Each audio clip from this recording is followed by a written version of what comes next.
What's up, guys, and welcome to another episode of the Becoming Roy podcast. I'm your host, Roy, and this show exists to help people discover who it is that they're made to be. And I do that by sharing the little bit that I know, sharing the journey that I'm on, and becoming the person that I feel I'm made to be, and by having conversations with people that are living inspired lives, that are doing and being inspirational, at least in my perspective. And so today we've got these are the guests that I've been talking about. We've rescheduled 2-3 times. Today we mostly my fault. but we're here, and so I'm very excited. This is Thatcher and Henderson, super athletes, marathon runners, bodybuilding champions, baseball player, collegiate athlete, cheerleading Former days. cheerleader, Yep. yeah. Former cheerleader. Biceps the size of my head. He's being humble by wearing a what do you guys call them? The pump covers? Pump cover. Yeah. Pump cover. This guy's showing off a little bit. He's showing. Yeah. Hey man, if you got it, flaunt it. That's what I think. When I get it or something. Dude, when I'm getting it, I'm gonna be insufferable. I promise. Let's go. Okay, so we're mostly gonna be having a conversation. I am new to guests, and so this is a muscle that I'm exercising. So I want to start with saying, I kind of said this earlier as we were prepping, kind of testing the audio, but I only have conversations with people that I feel inspired by. And I'm very inspired by both of you because of what you do, but specifically in the health field. I kind of have like 6 areas of health that I'm pursuing, and health is one of them. And so I want to just give me a couple seconds. I'll start with you, Henderson, and then we'll go over to Thatcher. Right. But tell me about your health journey, like why, or maybe say more. Like, I mean, you did a bodybuilding competition. Mm-hmm. You tell me more about just like what you do, I guess, for anyone that doesn't know anything about you. Yeah, for sure. I'll just start with this is a good story, by the way. Yeah, so I'll start with just a basic introduction. So my name's Henderson Brandt. I'm 20 years old. Right now I'm finishing up my junior year at William Jewell College. So I'm an accounting student. I started out in biochem, was going to go the pre-med route, switched up to accounting. And so I also work at Supplement Superstores here with Thatch. So that's where I met this guy, and obviously that's where I met Roy.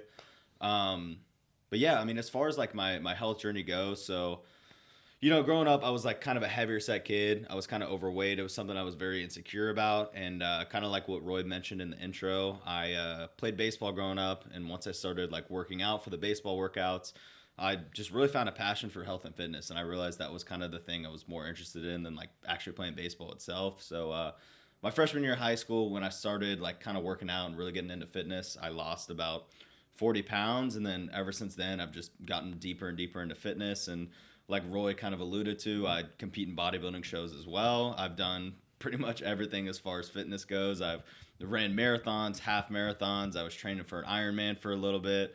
Powerlifting meets, done bodybuilding shows. So I've really just kind of touched in all avenues as far as fitness goes. Okay. Should I want to ask about the marathon thing. Yeah. Because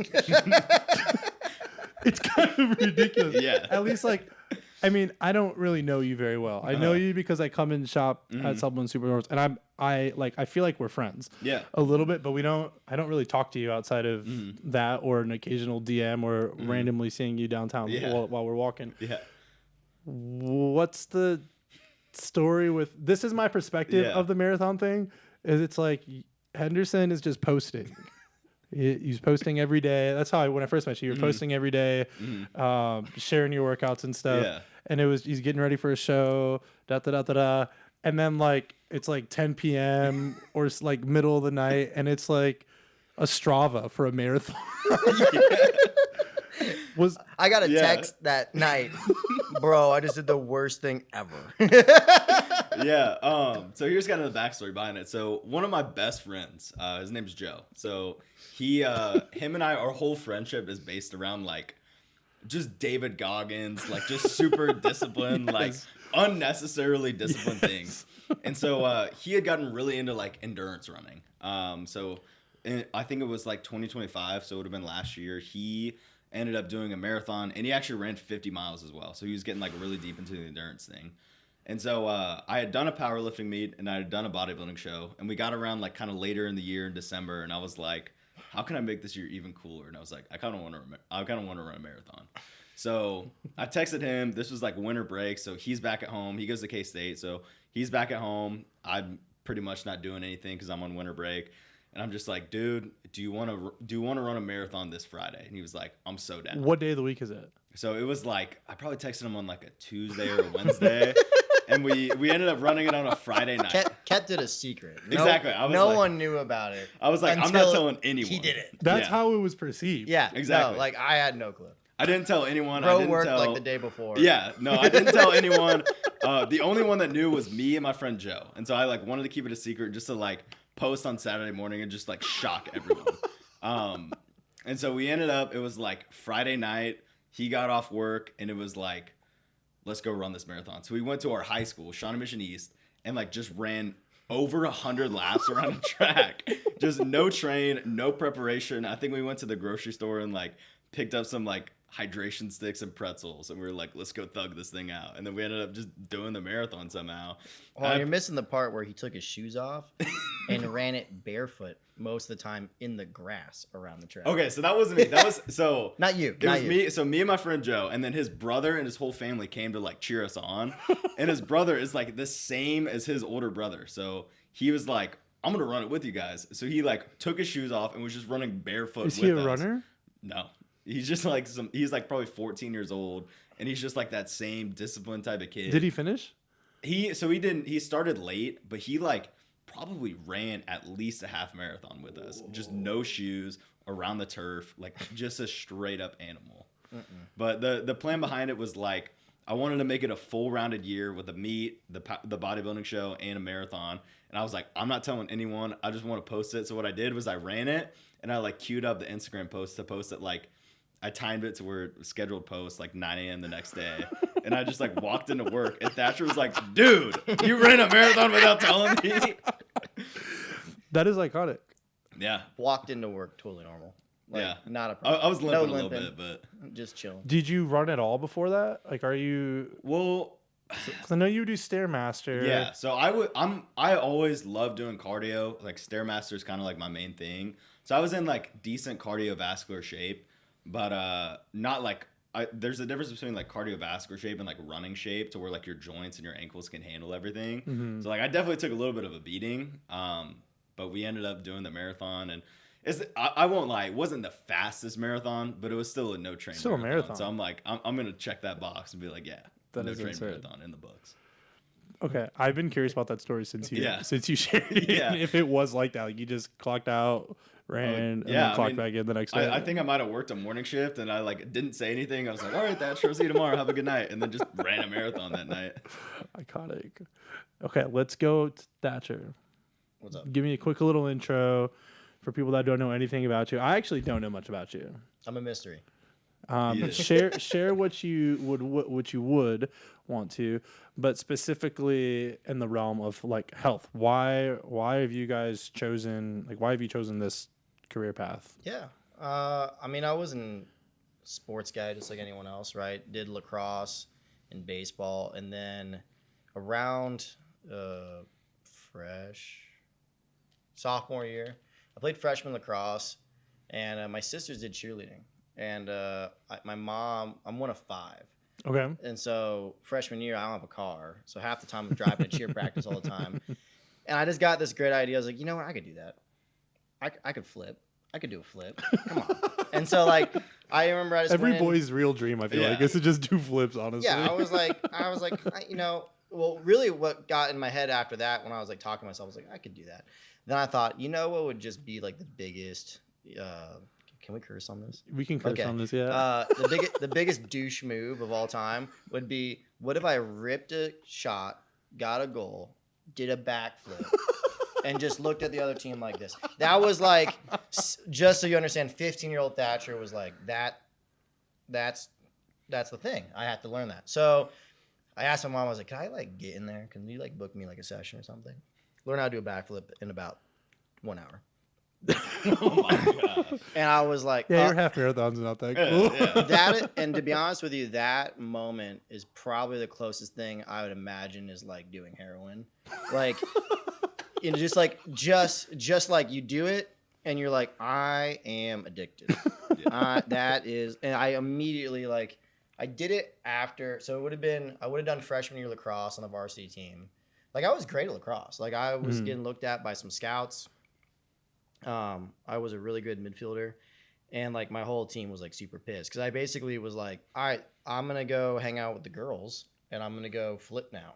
And they were like, what? And so I quit the lacrosse team, joined a competitive cheer team, and long story short, there's like now I think according to my sister, there's 7 levels to cheerleading. Okay. Back then there was 5. I think what they did is they took the 5 and they broke them up a little bit more, so 7 would be the same as 5.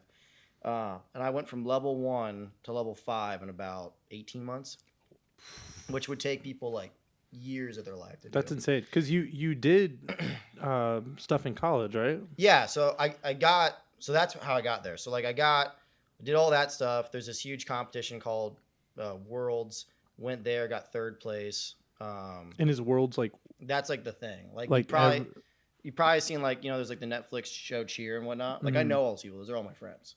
oh wow, Yeah, like we cheer together and against each other. that's it. Was actually on FaceTime today with one of the guys from that show. But you know, do that, and then I was like, all right, well, I need some money for school. And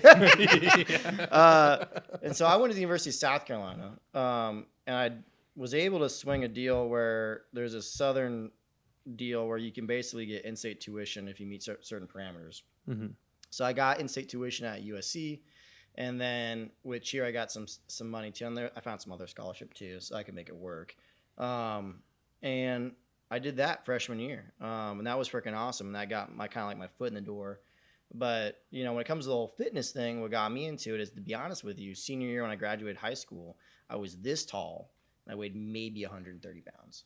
There wasn't an ounce of fat on me. That is Just picture me just like I'll have to send you like a photo because I saw a photo. 130. Recently. Yeah, like mean it. Like I'm talking like you can see every vein just like Henderson, but I have no muscle and there's no fat. Like I'm just this string dude. I mean, total ninja. Like I can do all the cool tricks, but just, you know, nothing to me. And I was kind of insecure about it, like totally without a doubt. But like I guess in my head I kind of rationalized, well, I did the cheer, you know, this and that. But college cheerleading and high school like competitive cheerleading are like 2 different sports. You know, the high school stuff is all the tumbling, but in college it's mainly the stunting, throwing the girls up.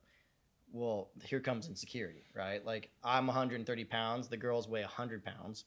You know, physics, you know, it's not working. It's not, you know, it's not, the math isn't mathing. Right. And so my best friend, who I just went to his wedding 6 months ago, which was sick. His name's Ethan. He like pat me on the back. I Shout out this Ethan. memory. Shout out Ethan. He was like, We can do all the shout outs you want. shout out to Ethan. Ethan was like, hey, bro, we gotta take you to the gym. You can't. Shout out Ethan. Shout out Ethan. Shout out Ethan. If there wasn't Ethan, I would probably not look how I look now. And then Ethan was like, we gotta take you to the gym. We gotta get you bigger. You can't go to school looking like that. You're gonna get made fun of. Like, you know, you saying you have to toss these girls up that you can't pick up. Like, you have to get stronger. And he was like really big. Like, he was like our Kai. Kai's a common friend. Kai's of ours. a monster. Just He like, is. just think of like, just Shout shout Kai. Picture of Kai's physique here. Boom. Super freak. Super freak. And like, you know, Ethan was just, you know, his dad was really into bodybuilding. And so my friend Ethan was lifting since he was like 13. And he was like the star on his football team. He won state, all these things. And he was my best friend. And so he took me to the gym and basically more or less taught me what he knew. And in the span of basically 12 months following, I went from like 130 to like 155. In how long? Like probably a year. Okay. 25 pounds is Yeah, insane. one year, that's freaky and muscle. like, you know, just didn't gain any fat. I was just like having a perfect metabolism, just a young guy, full of testosterone, you know. And so, Shout out to you. shout out to you for sure. You know, and did that, and that got me really hooked into it. You know, I gave up the cheerleading thing. I won't talk about that anymore. I basically was like, I'm gonna start a fraternity, so I did that. So I quit cheerleading and started a fraternity. But the bodybuilding thing and the weightlifting really stuck with me. Like I got hooked on it. Probably the same way you felt, kind of in the sense of like you played baseball and did all these other things. But once you got into the gym, there's something about just you versus you. Yep. You versus you. And I think that's what like I really got attached to. And you know, life goes in waves. Like I got, you know, a lot bigger, got really serious into it, and then I got, you know, out of shape really bad, and I got back into shape. And so I've had these waves in my life. when it comes to fitness, but it's always been like a grounding point. And so to answer your original question, how did I do the S2 thing? It's always been that piece of my life. Something, whether it's sports or it's, the gym, it's some type of home, more or less. And I got out of school. I graduated South Carolina. And I got a really great job working here in Kansas City for a consulting firm. And honestly, it was awesome. It was really great. But I lost focus on that original thing that I loved. And I just got really out of shape. Which was? The gym. The gym. Yeah.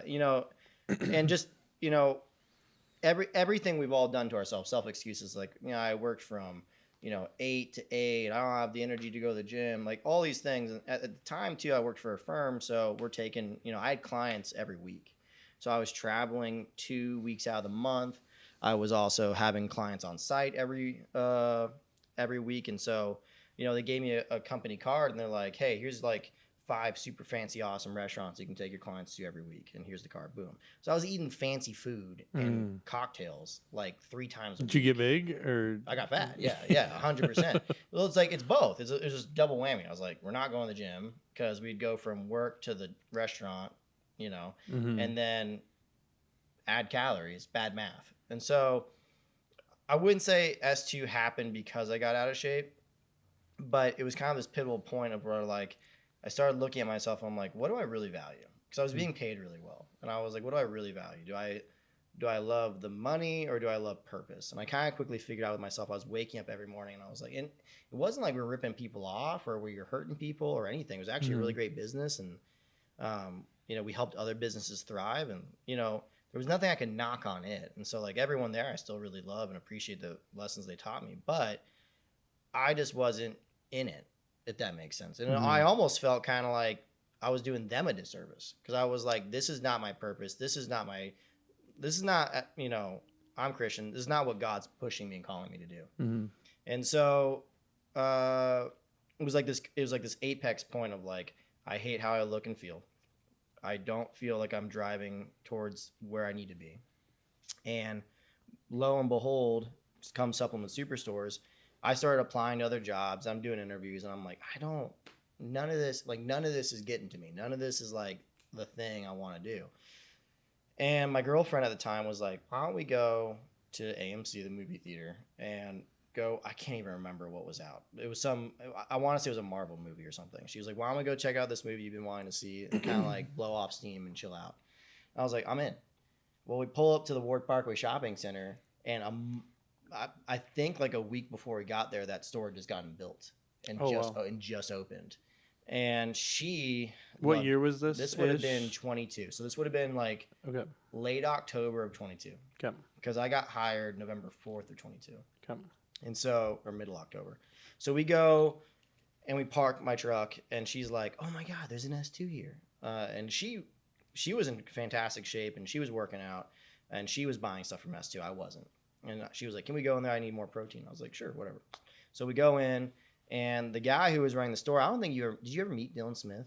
I don't think so. He's like my best friend at this point. Cool. But Dylan Smith and like one of the original guys, they got him into S2. So like our predecessor, he was just when they opened that store, they moved him from Lee Summit and then he was running that store.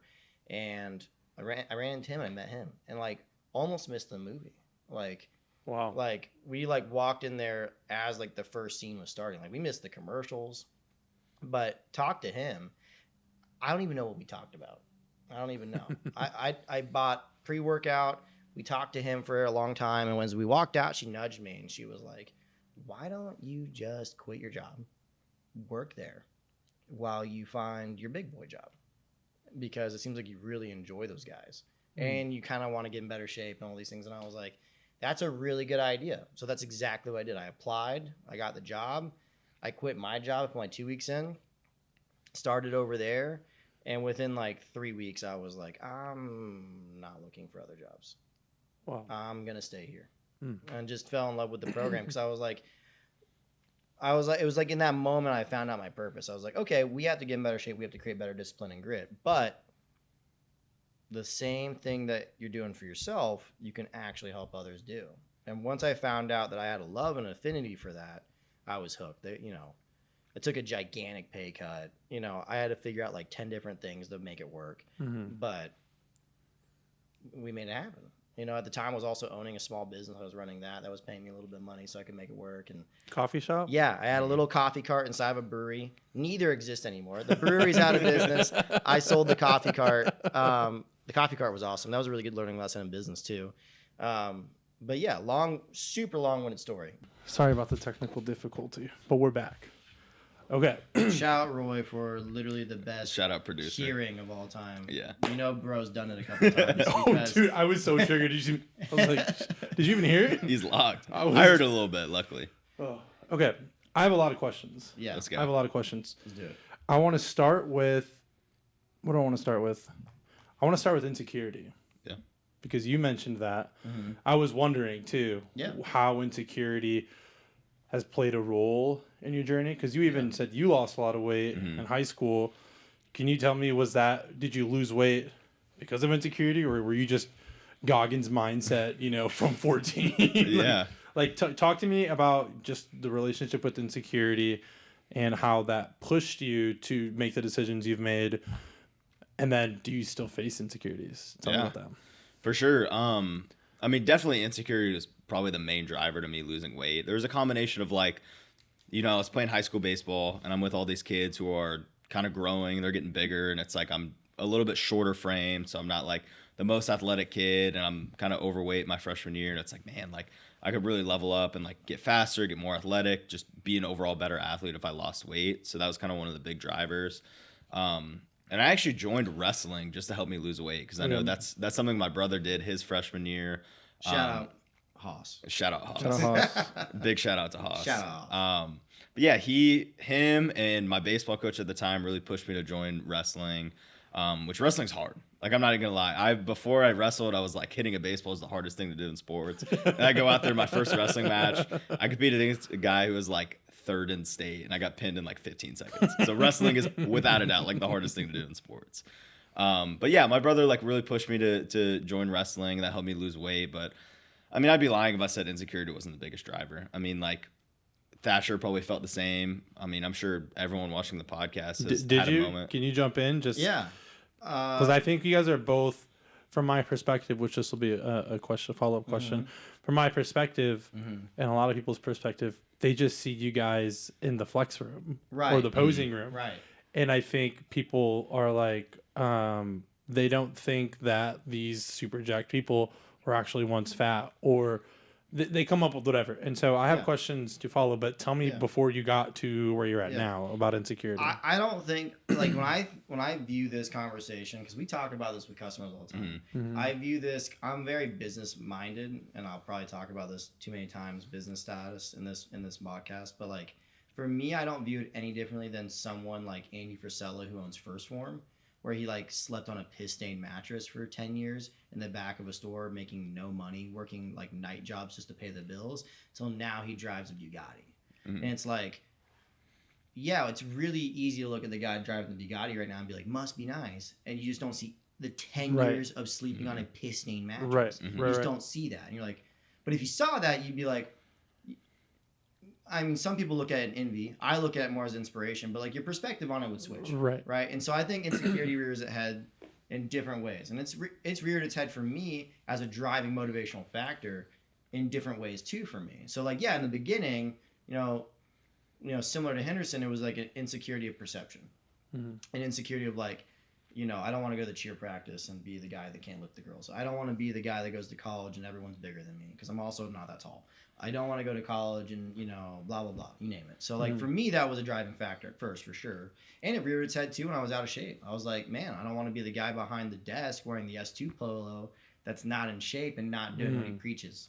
You know, like there was also that part too. So you were, when you were not in shape at one point working for S2. Yeah, I actually have like I wish I had my phone. So right now, you know, I weigh about 180 pounds. When I joined S2, I weighed 220. And my percent body fat was 30%. 30? Yeah, they almost didn't hire You're doing me. Roy numbers. not to be mean to S2, not to be mean to S2. They tease me with this. But they almost didn't hire me because they're like, does this guy take his fitness seriously? Do you have like before and after photos? Yeah, I can get them to you. Before and after photos here. Boom. Boom. Holy moly. And so, yeah, I mean, that was an insecurity in the sense of like imposter syndrome. Well, like, some people there are jacked too. Yeah. Oh, yeah. I can't imagine. Yeah, if your customer walks in and he's like, 3 times bigger than you and also leaner, it's like he's not listening to you. Yeah. Or he might actually listen to you, but it's a perceived thought. It's like the imposter syndrome of like, I can't tell that person how to do something because I haven't done that yet, or I'm not what I used to be, or whatever it is. And so, for me at least, that insecurity is rooted its head in different ways. But I think it's all about perspective. It's about your lens. Your perspective is reality in the sense of like, how do you look at things? Because it's like you can get really down on yourself and beat yourself up, and then put yourself into this hole in the sense of like depression, or you can view the insecurity of like, I got to get this done. We're gonna make this an achievement. It's no different than the marathon. It's like I'm at point 0-0. I haven't started my race. I got 26 point. What is it? 26.2. Yeah, I got that far to go. But at the end of it, holy moly, am I going to be proud of myself? Yeah. Am I going to be?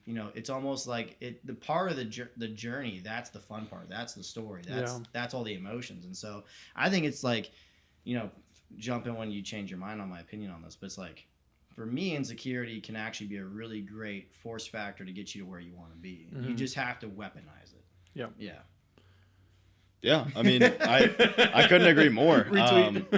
Yeah, for sure. Like I would say like pretty much my journey started like, it was a combination of multiple things. It was like, number one, I'm getting into high school sports, and it's like, you got to think about recruiting. Like if I wanted to play baseball in high school, because at the time or baseball in college, at the time that is something I want to do. And it's like, if I'm 5'5" and kind of chubby, it's like no scout's going to look at me. Right. And then a combination of like, I'm getting into high school, things are getting more social, and it's like, guys are starting to get girlfriends. If I want to have a girlfriend, like not to be rude, but it's like nobody wants to date like the fat guy in high school.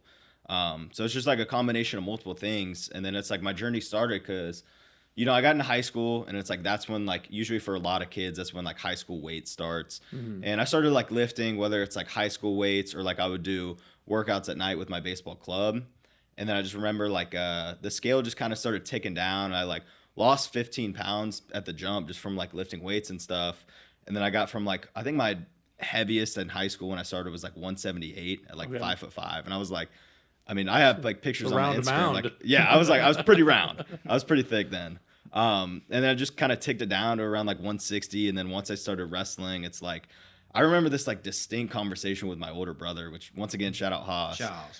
He was just like, dude, if you're ever going to win a wrestling match, you were just way too heavy. And I remember that. And it like, that like insecurity kind of hit me. And I was like, dang. It stings. When we all have moments in our life where someone said that to us, and I have them in my life. And it's like, ooh, did that hurt? Yeah. But ooh, did it also make me move? Like, oh my get gosh. up off my butt and like make a change. Yeah, and like my older brother is like without a doubt my biggest role model in life. And like if he's telling me like you gotta lose more weight, I'm like, okay, I actually gotta lose weight. So I remember like I started cutting, and like I remember my first match, I was like, someone who actually wrestles can probably correct me in the comments. I was in like the 165 weight class. I remember he told me distinctly, he was like, if you want to win matches, you got to get to the 138 weight class.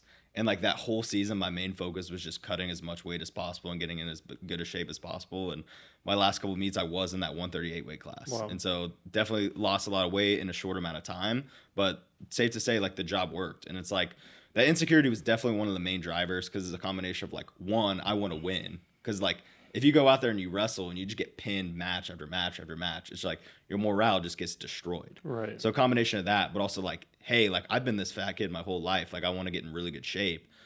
So it's like kind of a double-edged sword working to like improve my overall fitness. And I got in like one of the best shapes of my life, because wrestling is so like physically tedious. Mm-hmm. And that's when I first started lifting weights as well. So I was like starting to put on muscle and like really lift weights and like get into the fitness side of things. And, it's definitely like something that's still in my head. But if anything, I think of it like almost an advantage, because like especially for competing with bodybuilding, like getting in stage condition and like getting lean enough is something that's super important for the sport. And like that like kind of fat kid mindset is still in the back of my head, where like I'll be doing cardio. Like I remember in prep, it was like, you're literally going to be on stage like in basically a thong and like basically no clothes. Shout out and thongs. Yeah, exactly. Shout out thongs. And spray tans. You're gonna see everything. Yeah, they're gonna see everything. It's like you don't want to show up on stage out of shape, so it's like you gotta crank it up a notch and like go harder.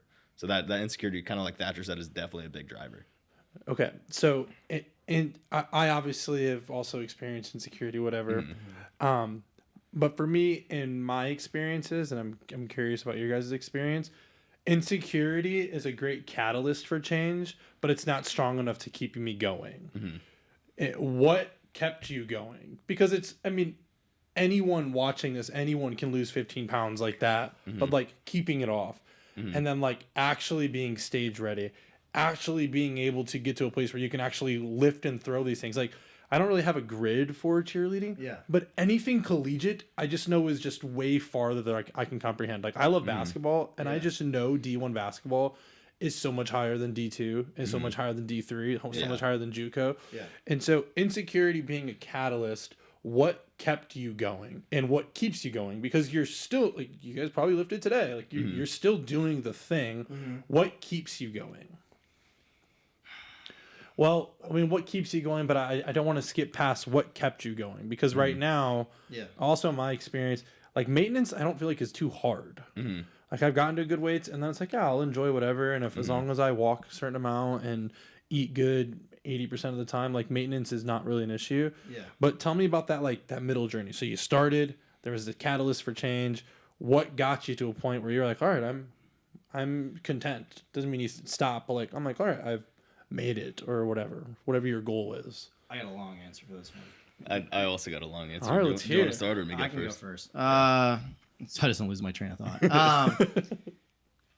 I view it in the sense of like, I'm gonna bastardize this quote, but I think it's Socrates, where he's like, "It's such a shame if a man dies without reaching his full potential." Like, that quote, like, gets me.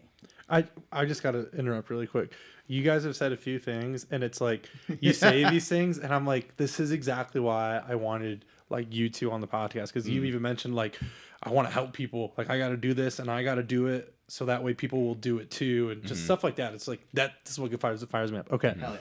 full potential. So yeah, it's like I hear that quote and it sits with me, and like you talk about you, I won't talk for you, but like, I was raised in a really awesome house. I have 2 awesome parents that I love to death. I have 4 amazing siblings that I couldn't be more proud to be related to. I don't have like this, and thank God, but I don't have this like, I like grew up in the ghetto story where I had to like get it from the mud. Like, my father helped me with everything I did. But it really like, Shout out dads. Shout out Mike dads. Rogers. Low key, he called me right before I walked in here. I will call you back. But I guess what I'm getting at with that is, I think from a very beginning I had this like, I gotta beat you, if that makes sense. And like, I guess what I'm tying into is like, you're asking me like, why do you keep doing this? Why do you keep doing that? It's not over. Like, we haven't reached where we're going. Like, I have plans for him and for other people and for myself that are like almost borderline crazy to say out loud. Like, if someone didn't know who I was and I told you what I wanted to do with the rest of my life, you'd be like, what in the world are you smoking? Can I have some of those drugs too? And so what I would tell you in that sense is like, what keeps you going? It's like, we're not there yet. We're just not there. We're barely into mile 5. And the marathon's 26. This is getting me so fired up. Yeah, it's like, that's what keeps me going. Is in the sense of like, I have not reached my potential. I'm not even close, and I need to get there. I have to get there for my kids. I have to get there for him. So it's like, I get emotional thinking about it, 'cause it's like, you gotta go. You gotta move. Gotta go. You gotta move. I actually, I just said this. I said this in my last podcast. I so strongly believe in this idea that there's something inside of everybody, inside of you, inside of you, inside of everyone, and it's your job. It's your duty. You actually owe me. You owe Henderson. Whatever that thing is that's inside of you. Right.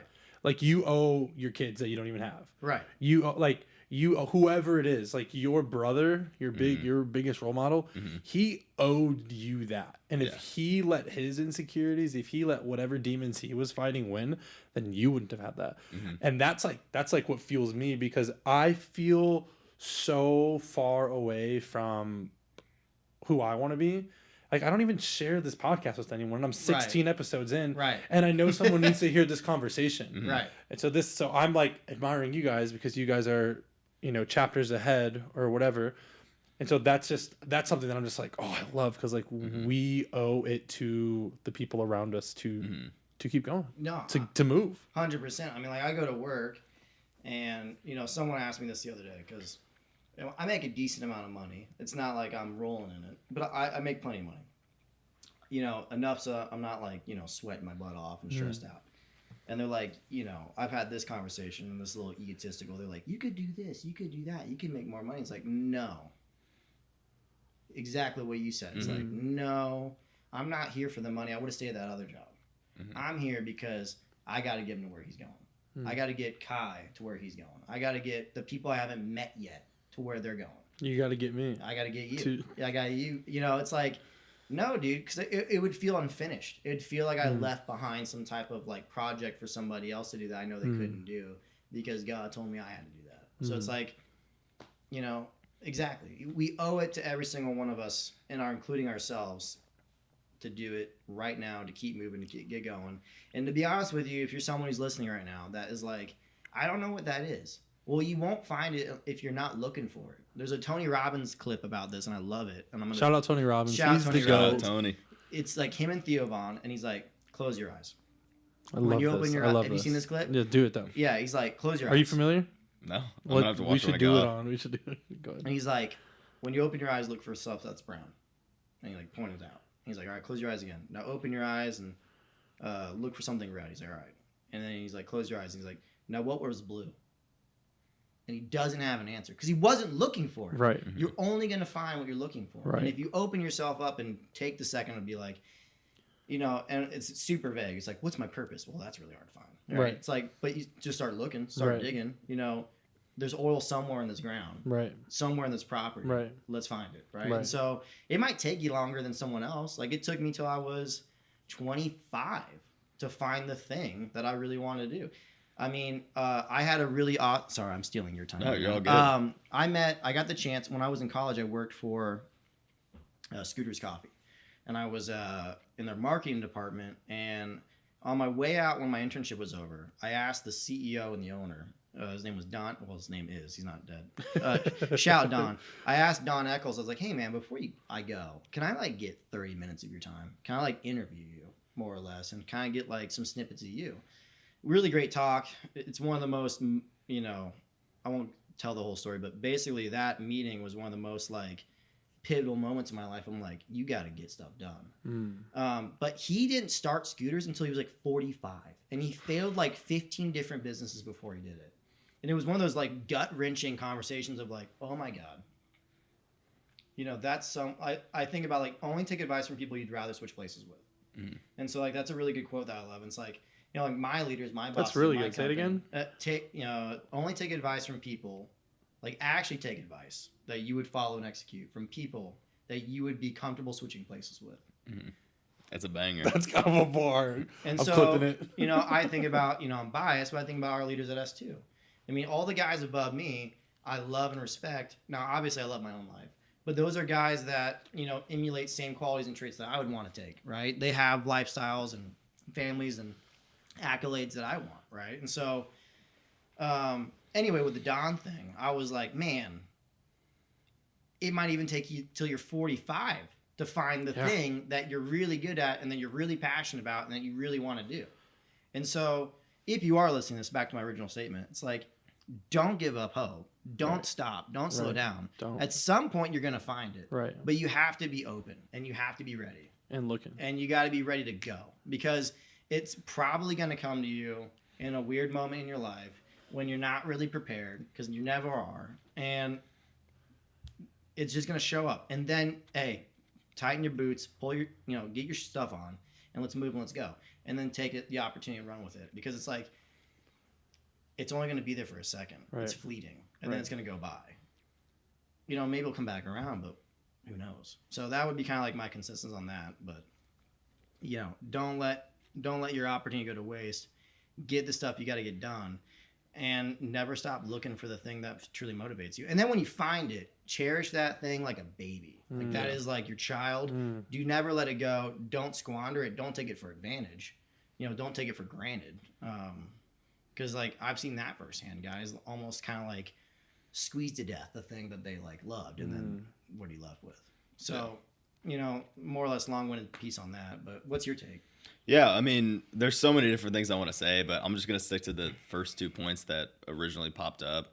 I mean, number one, like, kind of like what Thatcher was saying is potential. I look at it from a little bit of a different lens because, like, I compete in bodybuilding shows, and, like, one of my main goals in life is to become a professional bodybuilder. And so as far as, like, you know, keeping it going, like there is an end goal in bodybuilding because it's like not only do I want to become a pro, but then it's like I want to compete at the Olympia and then potentially become Mr. Olympia. So like competing Those are in a real, sport, like real goals. You're not just saying that. for sure, yeah, and like competing in a When sport. when he first told me that, I was like, by the way, like maybe we'll throw this photo up too. Not as handsome and as jacked as he is right now. Boom. Right? Nor was he as lean or as disciplined. And when he first told me that, you know, I'm like, please do it. I'm all about crazy dreams. If someone tells me a big goal, I'm like, I'm gonna hold you accountable to that. Yeah. But that's okay. All right. But when he first told me that, I was like, oh, we'll see. You know, okay, cool. I like it. We'll see. But if you were gonna do it, you've done everything you've had to do to get there. And so keep going. But Yeah, and just competing in a sport and like being in bodybuilding, and like it adds a whole different dimension to it because it's like I want to see how far I can take this thing, almost to the point where people think I'm crazy.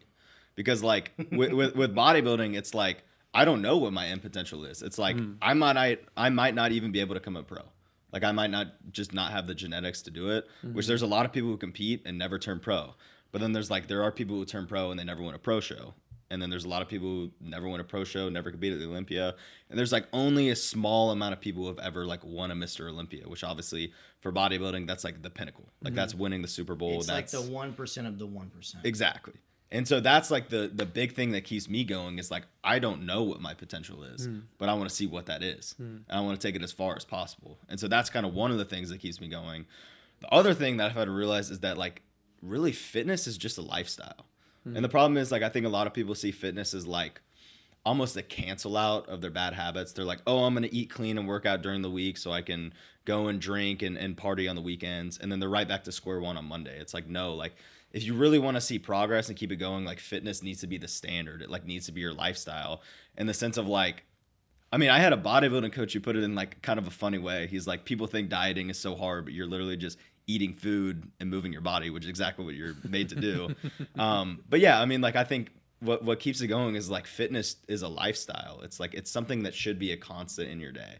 It's like, even if you're in a pinch, you can find so many good food options, you know, even if it's just like you, or you have a busy schedule, but you still find time to get your steps in and go move around. Yeah, 35,000. Shout out 35K. For those that 35K. don't know, I am a big stepper. Big Yeah, step. he is a big stepper. Stepper. Big stepper. But yeah, I mean, that's definitely one of the things that keeps me going. It's like fitness just should be the standard of your life. It should be a lifestyle. It's like the food you eat should be high quality, because I'm sure everyone in this room and sure everyone listening can know the feeling of like when you have a Thanksgiving feast and you're just like laid out on the couch and you're like, oh, I don't want to move. Or like if you have like a greasy McDonald's meal and you're just like, I just feel terrible.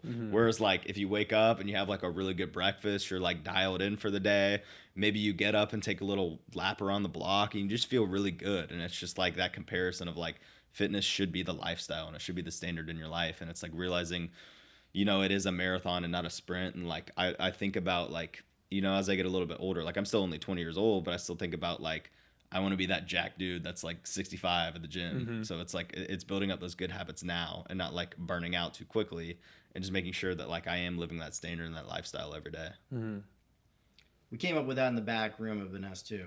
This is Wear true. the shirt, live the standard. It's on this. You probably can't read it, but it's just, you know, Say it again. Say the phrase again. Wear the shirt, live the standard. It's kind of like our motto in our business now, but it's just a commitment to yourself. It's a commitment to your people. It's a commitment to your community of just like, I will not stop holding this standard. I will bear this cross. I will bear this weight. It will get easier to hold, but it's never going to get lighter. It's never going to get lighter. It's just going to get easier to hold. It'll get easier to hold, but it's never gonna get lighter. Yeah. Exactly. It's just, it's always going to be there. but you'll get stronger. You know, you'll get bigger. You'll be able to handle it more. It's like we've all at some point done something in the gym where it's like, man, 135. I remember trying to bench that for the first time. I'm like, ugh! Like it's not moving. It's not moving. But now I can rep it for who knows. You know, Probably no warm up too. No warm up. You know, we're at 3 wheels now, baby. But it's like three. Shout out 3 wheels. I ain't there Shout yet. out Haas for spotting me on that. Shout out Haas again. Shout out Haas for everything. We should have him on the show. He'd be great. He'd be great. Would he be on? He would just do impressions for like 2 hours Oh, straight. gosh. He's a ball. I wish he worked for us. But yeah, it's just the standard. It's just I put my shoes on, you know, I wear clothes, I drink water, I have to eat food, I also work out. Yeah, but how do you get there? And Yeah. I said this before we started recording, but I had 2 objectives for today. One, you guys are just filled with so much that I want to get out. Like we're already gonna have to do a follow up episode We're down. because I'm already like I have so many questions to ask you. So one objective is to hear about you guys share about what you do because you guys are doing the thing. You're living the standard. The second thing is I want to give perspective on my journey because that's one of my goals for this year is to share my journey in becoming. And so for me, in my experience, that's fine. For me, in my experience, I'll grab that in a sec. I hear what you're saying, and I'm there right now. Okay, I'm like, I get it. That is the standard. Yeah. Because like I actually have averaged to 30,000 steps a day for 9 days in a row now. Yeah. Like that doesn't happen by accident. Like that is my standard. I wake up, I walk. I eat lunch, go for a walk. I have a meeting that's on the phone, I go for a walk. Like you end up saying, like just like you said, finding little ways to incorporate it. So for me, I feel like I got there. But for the person that is just insecure, that's just starting, or that's maybe been in the cycle, I've also been in the cycle. How do we get there to be like, no, this is the standard? Because I feel like it takes a level of like self-respect. It takes a level of self-love. It takes a level of like realizing that, oh, if I don't get healthy, I'm going to die and my kids aren't going to have a parent. Yeah. Like, how does someone get there to where, okay, this is the standard that I live? Yeah. I mean, I would just say, this phrase kind of gets laughed at a lot, but just literally baby steps. You know, I think Jordan Peterson has a great quote where he's just like, what are 5 things that you're not doing that you should be doing that would benefit your life? And it's just write that down on a list, and it's just like do those things, and you see your life get better. And it's like kind of like what you said earlier on in the pod. And that can be like really, really minimal. Oh yeah, it can literally be as small as Make your bed. making your bed, brushing your teeth, taking a shower. It's like there are some people I understand are in like a really bad place where like just showering is a big task. And it's like if you could just do that, boom, you're one step closer to the person you want to be. And, you know, I just think of baby steps, like what you mentioned earlier on in the pod is like, you know, you see the highlights on social media. You see like Thatcher and I in the posing room, and we're looking like See you super just good. randomly running a marathon. Randomly running a marathon. Scheduling the post. Yeah, and it's like you see all of those things, but it's like there were so many steps it took to get to that point. And it's like everyone, like the quote that I dislike a lot is the whole like, oh, you don't need motivation, you need discipline. It's like, no, that's not true. Like there were so many times I needed motivation to get me to be the person that I am now. And it all starts like one step at a time. It's like, I remember when I first went to the gym, it was like, dude, I don't want to do cardio. I don't want to lift. Like, I just kind of want to stay at home. Like, dude, I don't want to eat super clean. I don't want to track my macros. But it's like you just become that person over time, and it starts one step at a time. Like you might see me and I'm like posting my food on my Instagram story, and I'm eating 6 meals a day, and I'm doing cardio every day, and I'm working out 5 days a week. But it's like you don't understand that took like a lot of motivation just to get me to the gym to the first time. And it all just like for the person who's listening, who's like, I know I want to get in better shape. I don't know where to start. I'm insecure with who I am. It's like make that list of the 5 things that you could do right now to make you better, and make them as doable as possible. Mm-hmm. Like it could literally be, hey, I'm walking 4,000 steps a day right now. Let's get to 6. Mm-hmm. Hey, I'm like not going to the gym at all. Let's go to the gym 2 or 3 times a week. Mm-hmm. I think Jordan Peterson actually says something. Yeah. He adds on to something like that. But like you need to make it embarrassingly attainable. Exactly. So like I'm at 4 steps, get to 2,000. So exactly. If you don't make it attainable, you won't get it done. Right. Exactly. Right. Because if you try to go from 4,000 to 12,000, you're like, oh my gosh, this is impossible. But I have friends ask me, they're like, oh, like how do you get to 30? And I'm like, don't compete with yourself. Just like, just get to what are you at now and add a little bit. Yeah, it's like, what's the main Jordan Peterson quote? It's like, don't compare yourself to other people, compare yourself to who you are yesterday. So that's like one of the big things. My turn. Caught me mid burp. I have indigestion out the wazoo. I think it's different for everyone. I mean, I think you're gonna have pinch points in the sense of like terrible moments maybe in your life where you're like, I never want to feel that way again. Or, you know, it's just I'm gonna pick it up and I'm fed up with myself and I've lied to myself and let myself down enough times that I'm just not gonna do it anymore. But I think sometimes too, at least for me, it's kind of almost like you have to like put it out there and then have other people know about it. And then you keep moving. Put what out there? Anything, whatever the mission is, whatever the goal is. Let's talk The about podcast? fitness. Yeah. So let's talk about fitness, right? Yeah. Put the podcast out there. Yeah. Yeah. By the way, we will be putting this on our story, Oh, so yeah. other people will be watching, and then Oh, you're, yeah. and then you're screwed. But like I think about this, right? My boss Fred was talking about this the other day, and it's one of those things I feel like I knew, but I didn't put into words, which I really loved. Where he was like, "You can tell yourself, promise yourself something, and then you'll do it, and then you'll promise yourself something else, and then you drop the ball, and that really hurts. And then you do it again, and you drop the ball again, and it hurts a little bit less." And it just happens and it compounds over time. And to a point where it's like you're sitting there in your car and it's like 2 years later and you're like, oh yeah, I can't even remember. I forgot that I promised myself I'd do this thing. And you're like, whatever. Yeah. It's like, and it's whatever.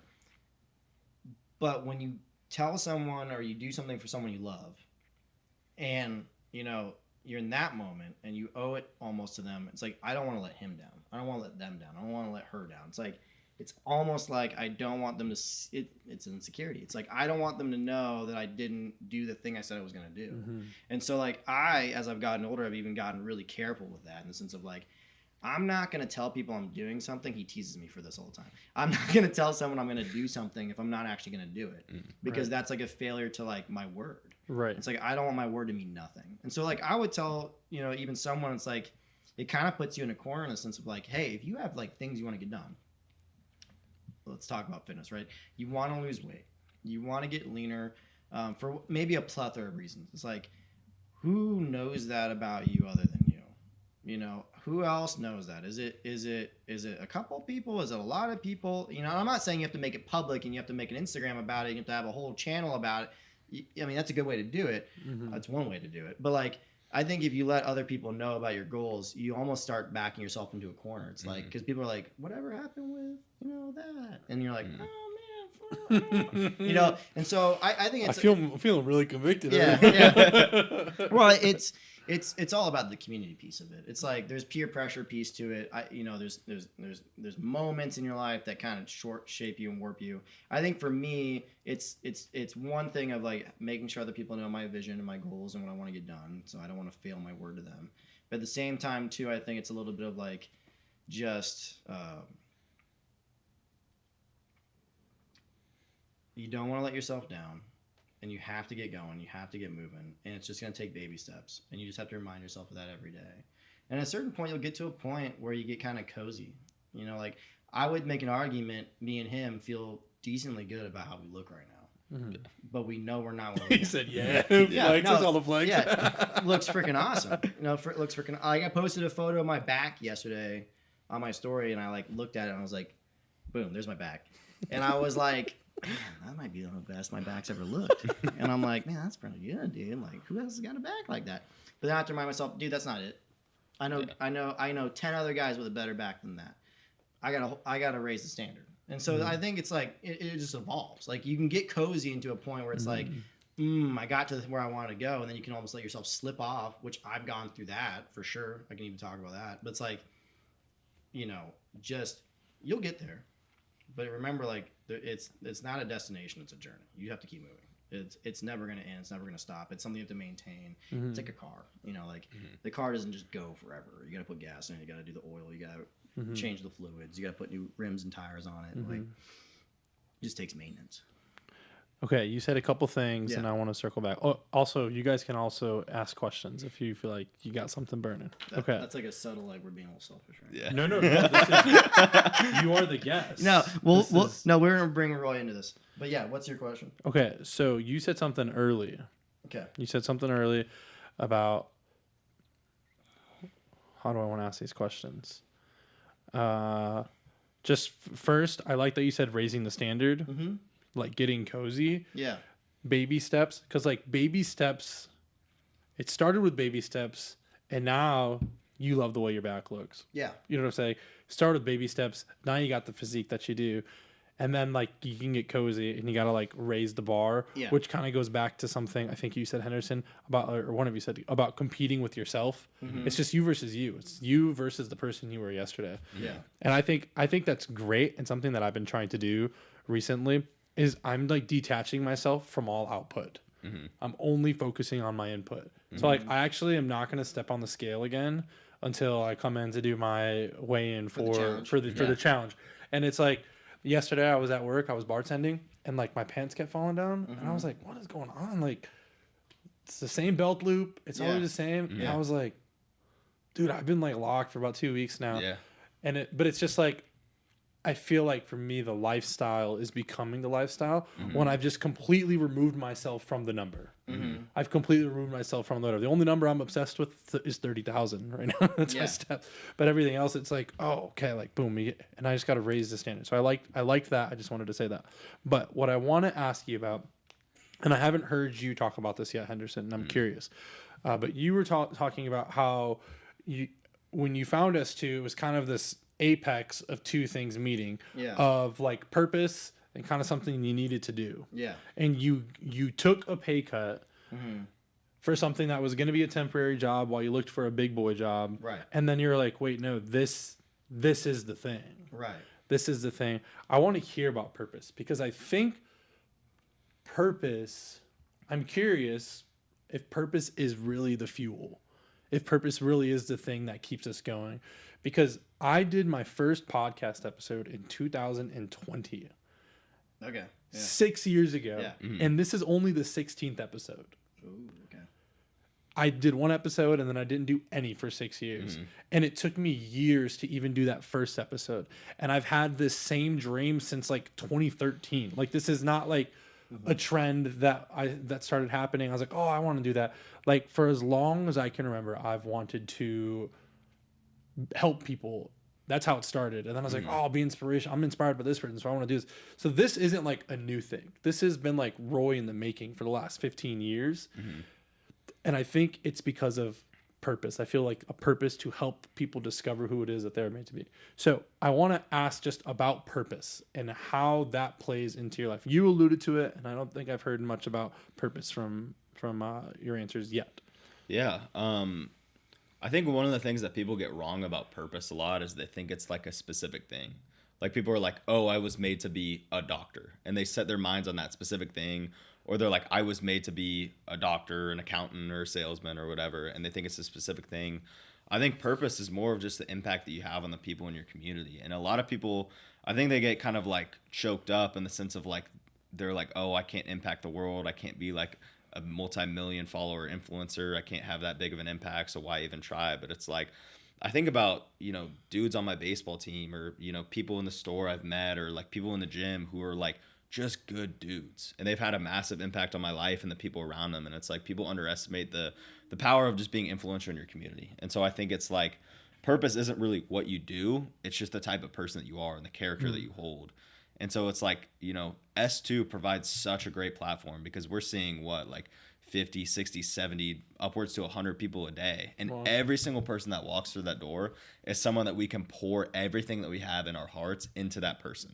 Like, I mean, Roy, you walked in the store and you're just like another customer. And luckily you're open to listen and hear what I had to say. And I was able to pour my knowledge and just my heart into what you were listening to. And I was able to have that impact on you to the point where we're filming a podcast today. Right.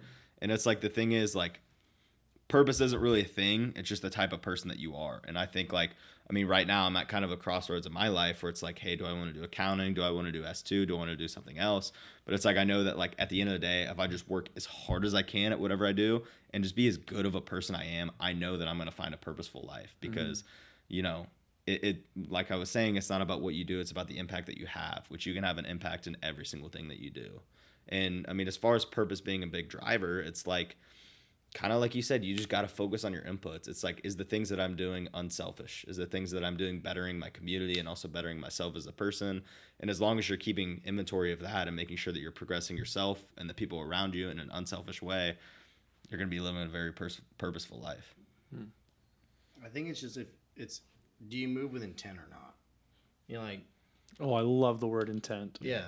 It's Love like, I that think word. it's like, it's just a matter of like, do you move with intent or not? Henderson, when I first met him, wasn't the guy I first met him, like, or as you know him now. And so it's like, I think of him almost like as like the standard, even though he works for me. I think of him as my standard of someone of like, he leads with intent. Every single action of his over time is accumulated into a basically wake up and go to bed day of like everything I'm doing for like 90% of the day has intent behind it. There's a motive, there's a mission, there's a reason for every single action I'm doing today. My day was planned out. It wasn't at whim. I noticed that. Something I admire, dude. Like when you post your stories and it's like, oh, class and then internship and then S2, but like I still packed, the 200 grams of protein that I needed for the day. Like, Yeah. He eats with intent. He walks with intent. Steps, right? Packs the meal, right? He plans out his day. He's like, man, I have work from 8 to 3, and like, from 3 to 9, I'm gonna give my girlfriend this amount of time. I have the gym for this amount of time. I gotta prep for the next days with this amount of time. I have schoolwork, so I have this amount of time. It's like, it's the monotony of life. It's the things that we have to get done, but he does it with the right intent. I think if you lead with that, then you'll find your purpose. I also kind of think of purpose in the sense of like, it's almost like a timeline, in the sense of like he said, it's not a title. Like, my purpose in life is to be a doctor. It's like, well, yeah, it's probably part of your purpose, but like after you achieve MD, there's the purpose in the sense of like, how do you imply that? Well, there's also probably purpose in the school. How do you influence your coworkers and your peers? So it's like, I think of myself in the purpose of like, like my aspiration and my dream is to own my own S2 network. And so like we do internal franchising just like Chick-fil-A. And so like you can work your way up at S2. It's one of the main things that got me into the business. And then you can actually own your own S2 in a city of your choosing. And so like my roots are in Georgia. I'm from Atlanta. And so my goal is the same feeling originally I got when I changed my life and I changed my fitness and I got my goals and I got into my shape that I wanted to be in. That feeling I had, I'm like, everyone else has to feel that way. And so, okay, I can do that on a ground level in the store. Okay, now I'm running a store. Now I can get my guys to do that. It's like you're multiplying. It's like, okay, now we're doing this on a store level here. Can we do it citywide? And it's like, now I can own my own store in Atlanta and I can bring it back to my home and provide that purpose and provide that mission to those people. And so, you can scale that even further if you want. And so it's like, the purpose is not the title. The purpose is like, what do you do with the title? What do you do with the work? How do you actually move and influence? Because it's like, you can really like, bastardize the thing too, right? It's like, give anyone power and see what happens. It's like how well do you handle that and manage that? It's like you watch child actors, like just destroy themselves in front of everyone. It's like, because they weren't able to bear all that weight yet. They weren't comfortable with it yet. And then you see redemption arcs because they can hold it better. But it's the same thing with like our business, because we almost kind of make ourselves, we almost force ourselves into a corner of making ourselves like someone you have to look up to. And so, I think that's some pressure that him and I feel, because it's like, man, if I don't do this, what will Roy think of me? If I don't keep myself in this shape, will people even, look up to me anymore, in the sense of like, there's business, right? We have to make money, but there's also like the purpose of like, why am I doing this? Right. Yeah. Why am I doing this? So people can be inspired and actually move forward. Right. So I think it's like, it's a roadmap of like, and you can back engineer it. Like, I want to be this. It's okay. Well, what do you have to do to get there? Yeah. And then once you get there, what's after? What's the end game? Right. And then map out the end game. And it's like, there's your purpose right there. And it's like, and you may not have all the answers, right, but you'll figure it out as you go. But if you get caught up or choked up, like you said, it's like, you get like stagnant, you freeze up. It's like, you're just not going to move anyway. So you might as well just like fumble your way through it. Yeah. Yeah. Build the plane as you fly it. Yeah. That's what I'm trying to do. Because I personally just struggle so much with perfectionism, and I want everything to be perfect. And unfortunately, I do really care about what people think and all these things. I'm like, I'm not going to do anything. But like just doing the thing, getting the reps, I think is part of my overcoming, at least for my journey. Yeah. So no, I don't think you're wrong. I think it's just a sense of like, in whatever it is, like you want to be the best restaurateur in the world. You want to be the #1 podcaster. You want to be, I don't know, the #1 TikToker, like whatever it is, like Mhm. if it's not done with intent or without purpose, first of all, it's like I'm a huge Rick Rubin fan. Like, do you watch his stuff at all? I'm unfamiliar. So Rick Rubin, you've seen him. He's like this ancient old man with crazy Einstein hair, and he always wears like the red sunglasses. Okay. But he's like the guy that music artists go to when they're having like writer's block. Okay. And he made a fortune off of this. He's like helped Jay-Z write one of his biggest albums ever. Like My Dark Twisted Fantasy was done by him with Kanye West. And so it's like all these guys who are like what I would look like. Kanye West is like one of my favorite guys to look up to in the sense of like creative entrepreneur, Dude, business he's builder. a brilliant man. Yeah. Brilliant, right? And so Psycho, but you have to be crazy yes. to get stuff done. but Yes. brilliant. But yeah, it's like, well, you can't throw the baby out with the bathwater. With Yeah. Kanye, like, Yep. has he said things that maybe no one agrees with? Definitely. Definitely. But has he also done things that no one else He has made done? graduation. Yeah, Come he on. made Yeah, graduate. come on. You There got to you go. forgive him. But I think of that anyway. Rick Rubin, and he talks about like, I think he's done a million podcasts. The one I'm thinking of, I think, was with Andrew Huberman. But he talks about Shout out Huberman Shout out Labs. Huberman. Shout out Huberman. He talks about basically like you have to do what you want to do for you 1st. You have to do it for you first. He's like, when we make music for people, we're not thinking about the audience. Do we love this? Are we into this? Is this fitting our soul and our heart? And like in a backwards engineered way, doing it for yourself is what the audience is going to love. And if you think about the audience, you're actually creating something that's not interested in them at all. Right. We talk Right. about this in business all the time, especially in our job. It's like, don't do a good job for your boss. Do a good job for the customer. And believe it or not, your boss will actually love you even more for the work you're doing because he cares about the customer, the end result, right? And so it's like, I think some people get caught up too in the lens of like they're focusing on the wrong thing. It's like if you're focused on how other people will perceive you, or you're focused on like what other people's wants, well, that's a fleeting trend, and like you'll never catch it. It's like you just have to be you and make yourself undeniably you, and like just live your life with just full like I don't give a fuck. Like this is me. This is what we're doing with good purpose. Like don't do that as a drug addict. Right, you know, right, like right. but you know, do that, and then you'll actually gravitate people towards you in that kind of way. And that was like something I realized early on when my job at S2 was like, I was really trying really hard for like the guys that I look up to be like, good job, Thatch, like, you know, like pat of approval, and like wasn't getting anywhere. And it's like, man, and I remember in this moment I thought to myself, I just gotta like give less of a fuck. Like I gotta like relax. I gotta breathe. And like once I started like thinking about the customer and like focusing on them, you know, and thinking about like what it was like fun for me and like the aspect that I loved about the job, that's when I started getting people to follow me on Instagram. That's when people started coming back in the store looking for me and asking for me by name. That's when people started getting results. It's like, and I like pivot back to that Rick Rubin quote. It's like, you know, you kind of have to you have to almost be selfish a little bit to be selfless. Like you could make a really strong argument that the way Henderson lives is incredibly selfish. Like you could make a really strong argument. Yeah. But because of that selfishness with intent, it provides a shit ton of purpose for other individuals who are trying to fix their life too. Like he's like a beaming example. Like people in our company talk to me about this mythological creature named Henderson Brandt. And it's like, you know, they look up And he's on the pod. and he's on the pod. Let's go. You know, and customers come in and they're like, man, you know, they talk about him like kind of like this unachievable. It's almost like the same original conversations. Like you see the Bugatti, but you didn't see the Pistain mattress. It's like, you know, but you can make a really strong argument that everything Henderson does is incredibly selfish.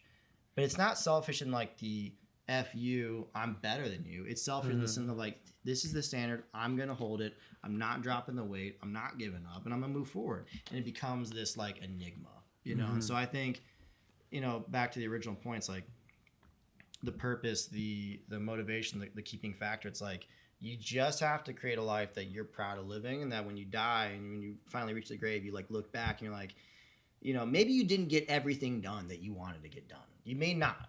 And that's a really hard thing to live with. But like you can look back and be like, I tried my hardest. I lived with the intent. And it's like, I don't know about you. I'm sure you feel this way, but I feel this way about the sense of like, like it'd be really easy for me to like go back to that old job and make more money and like have more fun toys and like go to the bars more often. It's like I don't want to be 80 and look back and be like, that's what I chose for Right. my life. I want to be 80 and look back and be like, I chose the really hard, gritty route that provided for everyone Back else to your around me. Socrates quote. Right. It's like you have to be. It's just a shame. It's just a shame. It's so sad, and we see it, and that is like just the most depressing thing to me, especially for men. Especially for men. This goes for everyone, but just especially for men. Like, you were ordained when you were born to go out there and do the thing that you originally set up for. Just like you said, everyone has something in them that they were meant to be. They're a part of this story, this movie.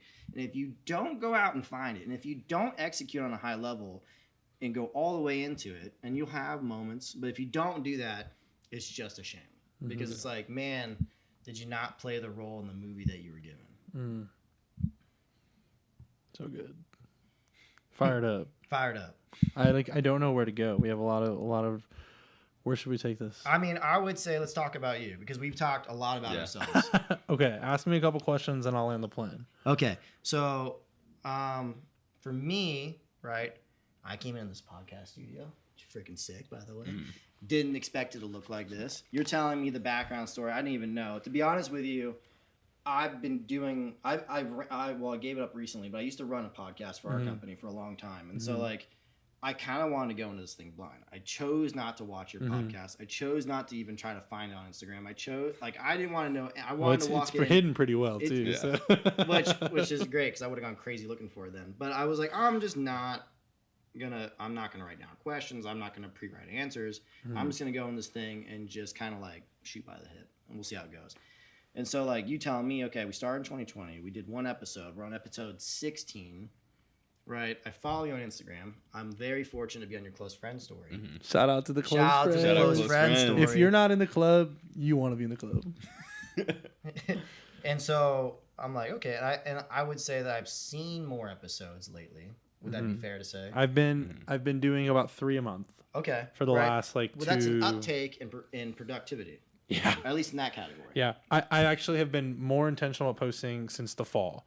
So I've had 16 episodes in the last 6 months. Yeah. And so your original, I don't remember if this was on camera or not, but we talked about this maybe before. You said your purpose of this podcast was To help people discover who it is that they're meant to be. right. Okay. So that was the original premise in 2020. And now in 2026/2025, we've increased the volume of that effort. What is the thing that made you do that? Like, why did you go like, you know what, fuck it, we're gonna like pump 3 a month now? Great question. I actually was not expecting to be asked questions like this. Well, Hey. welcome to S2. I'm pretty hyped. I think the answer was stemming from a lot of the questions I was asking you. It's like, I've been in the cycle and in the rut, and this is something that I just haven't been able to let go of. Like, this really has been a dream of mine for so long. Yeah. And kind of like what you were saying about like, oh, like maybe you guys seem selfish because you're choosing you. But I actually can't give something to someone. I don't think I can lead someone somewhere if I am not doing it myself. It's part of the reason I admire you guys, because I want to be healthy.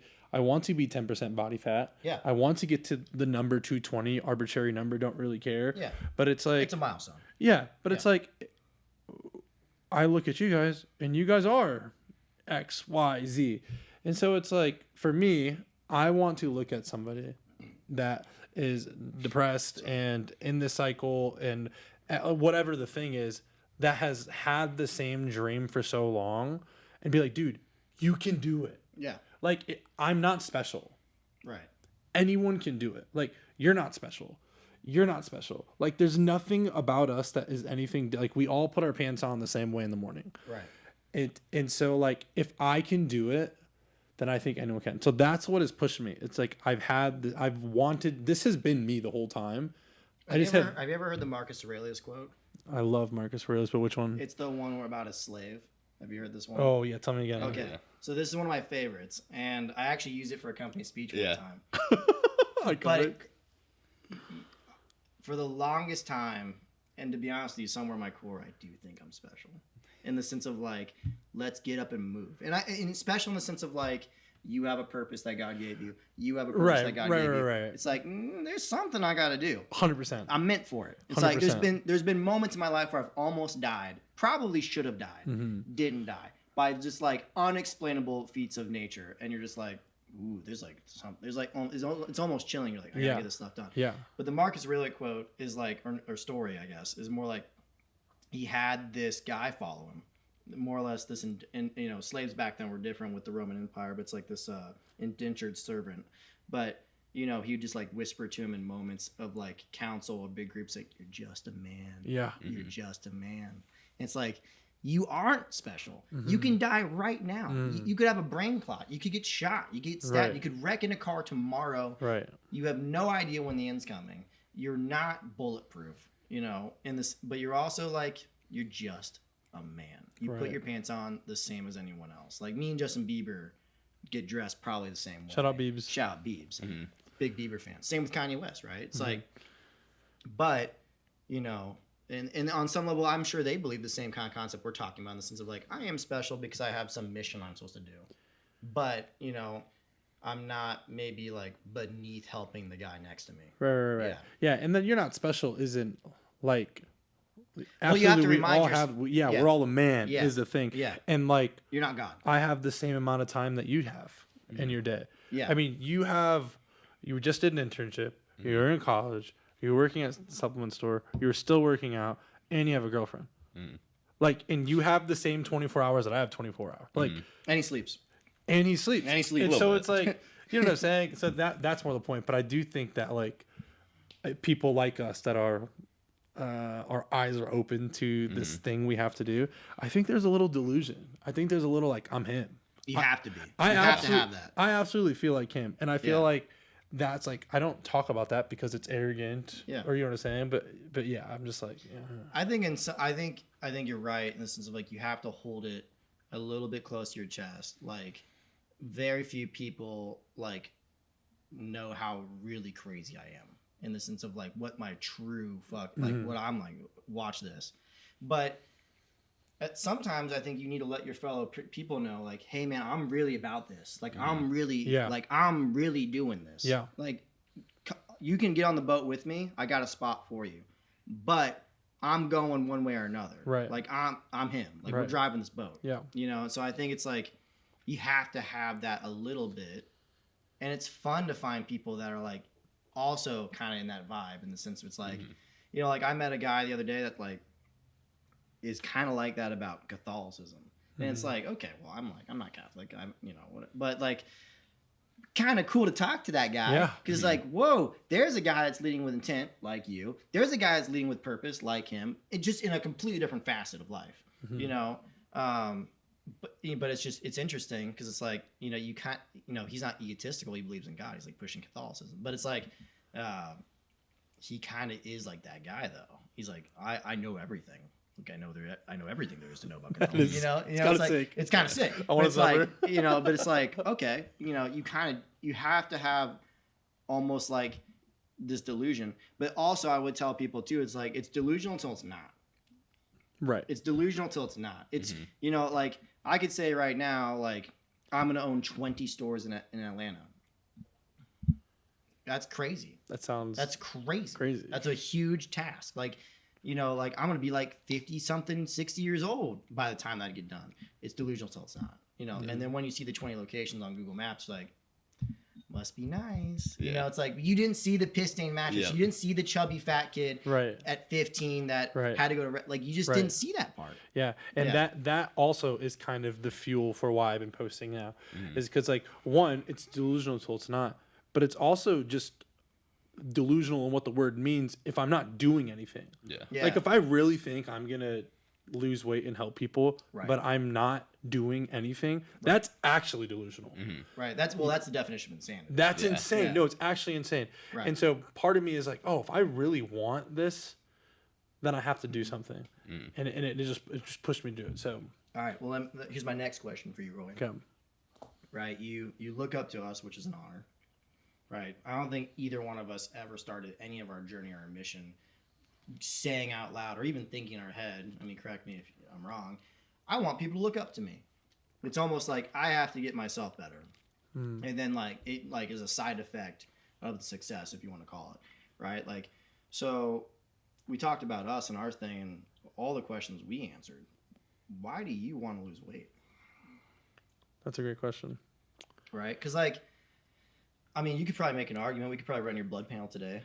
You walk a lot. You eat healthy for the most part. You live a pretty active life. Like, probably from a biomarker standpoint, you're probably not bad, unless you have some secret condition you haven't told me about. But if we ran your bloods, we'd probably find out that your cholesterol is fine. Your testosterone's probably in a healthy range. Your iron's not too high. Maybe your vitamin D's a little low. Like we probably find out you're pretty healthy. And to be honest with you, you probably would make it to like your late 70s or 80s living the current lifestyle you're living. So it's not a morbidity fact, right? Like you're not going to die being slightly overweight. So why do you want to lose weight? Good question. I do think I also weigh more than people think. Just to say that I weighed in at 317 at like 36% body fat. Well, it's all perspective, right? It's like 36%. It's like, so like morbidly obese is like 35, 40. Something like Something that. like It's that. usually a BMI number. Yeah, but it's a BMI number. But, I think of like morbidly obese or like, something where it's like, man, if I don't make a change in my life, I'm gonna die. Yeah. That's like 50, right? Yeah. So is it the concern of like you're worried you're going to go there so that you have to like go that way? It's like you can't stand still. I either have to go one way or another. I got to pick a lane. I really don't want to go there. Or is it like an insecurity thing? Is it a vanity thing? And I think all these answers are fair. Like if someone told me like I really want to get in good shape because I really want to look good and I really want to post these photos on my Instagram. Fair. It's like it's cool. Yeah. That's fine. Fair. Do you? Yeah, do you? Yeah. It's like just don't do it for the approval of others. Do it because you really like looking at your back. Right. It's Right. like where does that lie in you? And like any answer is fair. I don't think there's like a good or a wrong answer there. But Okay. where does it sit? Where does it lie? All right. So my life mission, Right. my life vision. Vision. Okay. You mentioned being Christian earlier. Yeah. I also subscribe to Christianity. Right. And I feel like God gave me this vision Okay. for my life, a vision statement that literally came out of my mouth. And it's so perfect that like I can't even take credit for it because this is what came out. Roy's vision is to help people discover who it is that God has made them to be, that the unheard would feel heard, the unseen would feel seen, and the unloved would feel loved through family, mentorship, and discipleship, and the extravagant giving of time, money, and prayer. I love that. That whole phrase, You worked on that. it just came out of my It mouth. just came out of your mouth. Like I was praying, God, like what am I doing with my life? I was probably like 22, 23. I was like, what am I doing? What am I doing? And like I was like, I need vision. I need direction. I need to know why I'm doing what I'm doing. And like I was like, Roy's vision is to like I was trying to say something, and like that word, that phrase, and it's like perfect. Yeah. I feel like it's perfect. Yeah. And it's all encompassing to help people discover who it is that God has made them to be, that the unheard would feel heard, the unseen would feel seen, the unloved loved through family discipleship, and the extravagant giving of time, money, and prayer. Like that is what I'm going to do for the rest of my life. Hell yeah.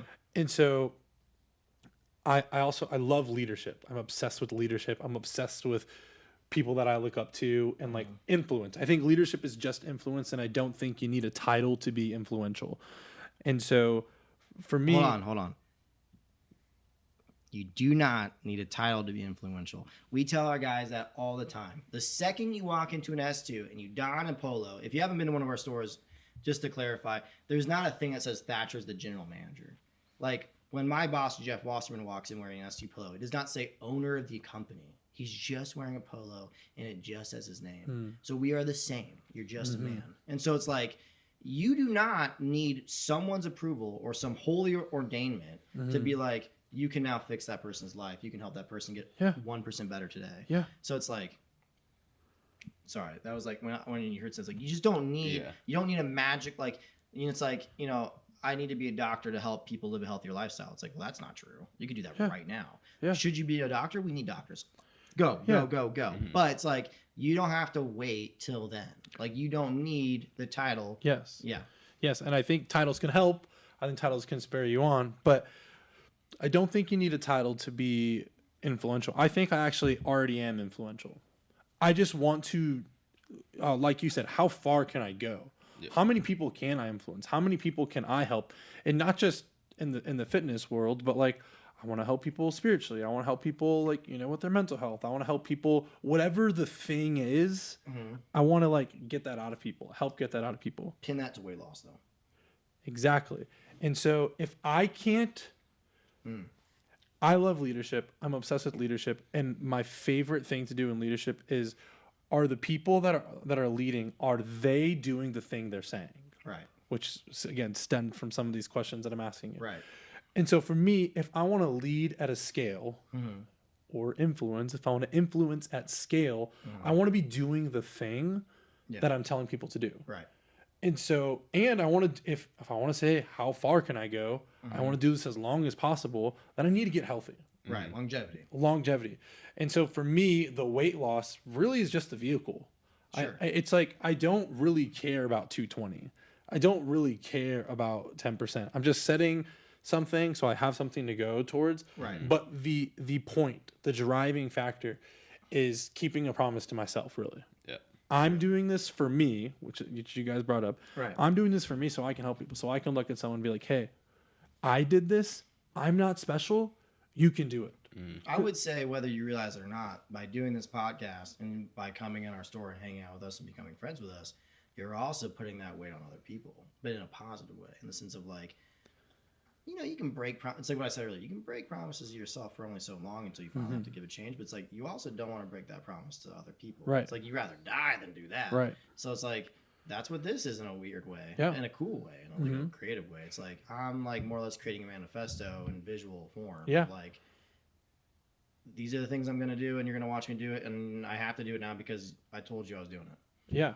And part of the reason I wanted you guys to come is because now I have to share it on Instagram. Yeah. Now I Because have you to, know we're gonna share it. because I have posted nothing publicly. I don't talk about this. It's embarrassing to me. The only way someone could find this is if it organically showed up on their YouTube. Correct? Yeah. Okay. Or if you're on the close friends. Or if you're on the Or close if you're on the friends. close friends. It's a short list. But yeah, that is why I'm doing it. It really has little to do with health and has more to do with keeping a promise to myself so I can hold other people to that standard. I dig it. Yeah. I dig it. And it's like, well, now you got to do the work. Now I got to You do the know, work. I got to do the work. And we think about it all the time. It's like, man, you get somewhere. Like at some point in the near future, probably this year, you will hit those numbers, right? Like you'll hit 220, right? At some point, whether it's this year or next, but you'll do it, right? It's like, then what, right? It's like, then you have to raise the standard. You got to cram it with a new goal. It's like, Right. you know, then you got to raise the bar and find the next thing. It's Right. like, and sometimes you can map those out. You can kind of put it in the future, and you know, once I get to 20, then maybe it'll be this or maybe that, and you'll figure it out when you get there, you know. But I dig that. I mean, I think you got good reason behind it. You got good purpose. You know, there's a lot of people out there that like start podcasts now because they want the fame, they want the influence, they want the money. And they see Joe Rogan, you know, this and that. Shout It's out like, Joe Rogan. Shout out Joe Rogan. But like, if you listen to Joe Rogan talk about why he started the JRE, it was purely just because like he wanted an excuse to hang out with his friends. Yeah. He wanted an excuse. Yeah, to, like, I'm stealing that yeah. for sure. Well, but like I think about back to the original point of Rick Rubin. It's like if you're not doing it for you in a selfish way, it actually won't help the people outside of you. Right. It's like, but now think about the JRE experience for everything, you know, goofy about it, but also all the information that's been put out there because of it. It's like, well, it's been a really net positive exchange. Yeah. So it's like, I think that's a really good piece behind it. You know, you're motivated for the right factors. I dig that, dude. I dig that a lot. If you don't have any questions, I have a final question that I think we can round out You have questions? the show Tony? with. I mean, honestly, Thatcher's like the #1 question asker. So I mean, like I'm just here. I mean, I love figuring out the podcast. I mean, it's kind of like you put in so much time and effort and energy to do this. It's like, why not put it out there more? Which Right. you kind of explain that, and also like, you know, you've come into the store like pretty consistently over the past couple of years since I met you, and it's like, what's kind of the main purpose behind that? Because I know that everyone has a why, and it's just like being able to push that hot button and really pulling it out for everyone. Because like at the end of the day, everyone walks into the store for a specific reason. Like nobody just wants a jug of protein sitting on their counter for no reason. Like they obviously have an end goal. Right. And so We just tell that to figuring our that guys out. all the time. It's like, hey, by the way, they didn't just magically stroll in. Yeah. Right. They came in with a purpose. Right. 100%. Sorry. The question is. Yeah, what's your question, bro? I mean, I was just saying Oh, you're he just covered saying, all okay, the questions. straight to Yeah. it. Okay. All right. Well, this is how I want to end our time, and I have a lot more questions. So we'll have to There'll be a part reschedule an episode We can 2. do part 2. I'm all about it. We'll do a part 2. Okay, so this is the last question I want to ask. I want us to be a little crazy. Okay. Okay, you've mentioned some crazy dreams. You've mentioned a little bit. I think it'd be cool if we went around the table and we just said a few of like the crazy dreams that like we will get in a year time, 2 years time, whatever it is. I think there's a big part. I have 2 goals this year is to get healthy. Yeah. And I have 6 categories of health that I'm pursuing and to document it. And so like the things, my answer to this crazy dream questions are things that like I hope that you guys will be at. Like I'm making a documentary about my weight loss journey. Okay. It's going to be like pretty nice production. I've already started it and I'm going to do a premiere. Yeah. I'm doing a premiere June 3rd, 2027. Yeah. I'm putting a date on it. Okay. We'll mark it on our calendar. There's a date. Okay. So not only do you have to get to the goal, you also have to do post-edit production to then make the January 3rd. I like it. I June. like that idea. June 3rd. June 3rd, my bad. Okay. June 3rd, 27. 14 Okay. months from now. That's the screen date that we'll dress up for. Yep. Yeah. Black tie. There's going to be like I've literally been like daydreaming and I have a whole note document about where it's going to be. It's going to be a sick venue. Hell yeah. And it's going to be like formal attire and it's going to be the documentary of my weight loss journey. And it's not about weight loss. It's about this. It's about becoming. It's about, for me, putting to death an old cycle and these old things and something new beginning. That's like the principle of it. And it just would be cool that I'm going to be jacked. So, Yeah. and so that's like the byproduct. So that I'm just going to answer. I'll answer first and then we'll go around. Yeah. So that's one crazy thing. I literally just gave you a date. Yeah. Which is insane and terrifying that I said out loud. So to stop you there, so I want you to give me the best answer possible. Like in business terms for us, that would be a short-term goal. Even though it doesn't feel short-term because a year seems like a long time. Right. Like a month from now, okay, like I got to work hard at that. But when you think about something like a year from now, you're like, oh, I can put that in my back pocket. I don't have to worry about that because there's other pressing matters. So, but in business though, a year more or less, that's short term. That can Fast. happen Yep. way faster than you want to. Yeah. Right. What's like the 20-year goal? All right. So that's a short term. Yep. And that will be 220 or 10% body fat. Right. That's a short term. Long term goal. Yeah. 10, 20, whatever. Oh, gosh. I'm like Yeah, you shake. full transparency, like completely vulnerable. I'm scared to say it out loud. You have to though. Like, Because you started this. No, yeah, I And know. I'm gonna tell you my crazy shit. Yeah. I'm really grateful that you asked the like why. Yeah. Because I think the whys are so important. Okay. But like I will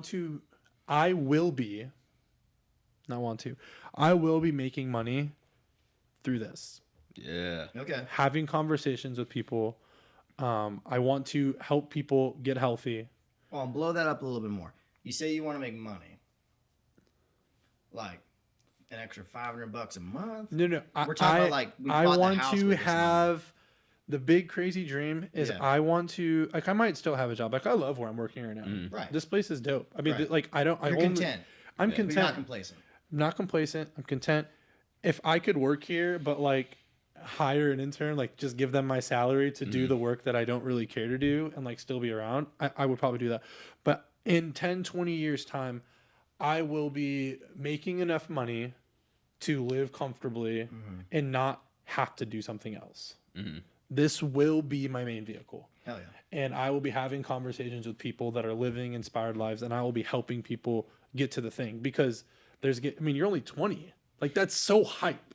You know what I'm saying?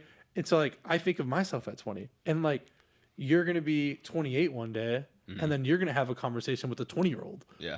And then like you're going to be 30, like, well, you know what I'm saying? It's just, there are more people to help and more people are being created. Yeah. So it's like, it's That's a great way to phrase it. It's It's never like there's more ending. competition. There's more coming. And so that's the short term is 220, 10% body fat and dunk. I'm gonna dunk a basketball. That'll be in the I doc. like that. Yep, I will be dunking a basketball. And then the longer term goal that I will achieve is having money from this to help people. Hell yeah, dude. Yeah. I mess with that. Yeah. And this is an early episode, so Yeah. in 20 years we're gonna like pull this out of the vault, Yeah. and it's gonna be It's great gonna be a footage. legendary episode. Jamie, pull that shit up. Yeah, Jamie, pull that shit up, dude. If we're on the JRE one day, that's gonna be hype, dude. That'll be lit. I'll repost that one. Dude, that's For sure. hype, dude. That just got me fired up. Hell yeah. Okay, who's going next? Big crazy dream. I guess I'll go. We'll finish This- with Thatcher's crazy. This dreams last. will be public. Okay. Yeah, but you have to say it. Oh, I mean, yeah. honestly, you've already said what I would quantify. I want to it's hear hard the Big band crazy too. dream. Yeah. Short term, I mean, I would say like going into 2026, I really had two main goals. The first one, obviously, I knew since like fall of 2024 that I was going to do this last internship I did. So one of the main goals going into this year was to get a full-time offer from this firm, which this is actually news to this guy here, but I did end up getting a full-time offer from go, the dude. accounting That's firm. awesome. Let's That's go. awesome.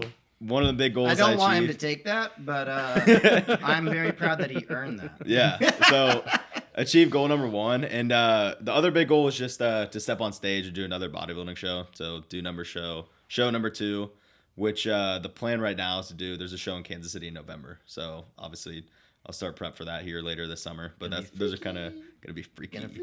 Those are kind of the two main goals for 2026. But long term, I mean, obviously I kind of said it in the podcast, but I want to be an IFBB pro. More specifically, I do want to be Mr. Olympia one day. Obviously, like I said, we'll see how far I can take the bodybuilding dream, but putting it out there, that is the main goal, is to one day be a Mr. Olympia, if not just an IFBB pro. And I think about other facets of my life, and like obviously I want to have like, a very stable life, like a wife and kids, and like, I mean, shout out to my girlfriend Mallory, because Shout out Mallory Zeke. Shout out Mallory Zeke. Obviously, like building a life with her is definitely a goal I have right now. And house, kids, family, IFBB pro card, great stable job, and He's gonna frame that. It's gonna be like a number one place in oh yeah, it's gonna be be a centerpiece as soon as you walk in. Just IFBB pro card. You're like, And who then is like this next guy? to it a smaller family photo. It's like walking into this guy's apartment. Which, by the way, when you go into this guy's apartment, to the right you got like S2 sign, Starbucks sign. To the left, cheetah cat, and it's just like who lives here? I left out the best part of it. It's an incredibly eccentric. Yes. The duality of man. Yeah. For real. But yeah, I mean, those are kind of the big goals. Just obviously short term is getting the full-time offer, competing in a show, and then long term pro card, marrying Mallory Zeke, building a life, great house. You just put that Great out job. there. Yeah, he did. That's put that. big. That's big. Yeah. That's crazy. Fan. Hell yeah. Those are good goals. I like Yeah. that. Yeah. Okay. Finish off with the big dog. Big dog. Big dog. Big dreamer. Yeah. So, I, without a doubt, want to be married. I believe Blair Butler is going to be that woman for me. Hey. And We're getting very specific here. she's aware that I've been planning things, so I don't think it's that crazy. Shout out So, Blair, Shout by out the way. Blair. Shout out Blair. She Can makes we- my life 1,000,000,000% easier. Okay, I'm actually glad Blair got brought up. Yeah. Can you please share how you guys met? In an elevator. Because this is, I think about this every time Yeah. I see a cute girl on an elevator. I'm Yeah. like, are you gonna say hi to me? Yeah. Well, Great it's back story. to the original point. I guess we're getting super sidetracked, but I don't care. Sidetracked. You have all the time in the world for me right now. I wanted to ask this question, but I Yeah. didn't know how to fit it in. It's so all good. this- We can talk about that real quick before I get to my BHAG, big hairy ass school. If you don't have a BHAG, get one. Make one.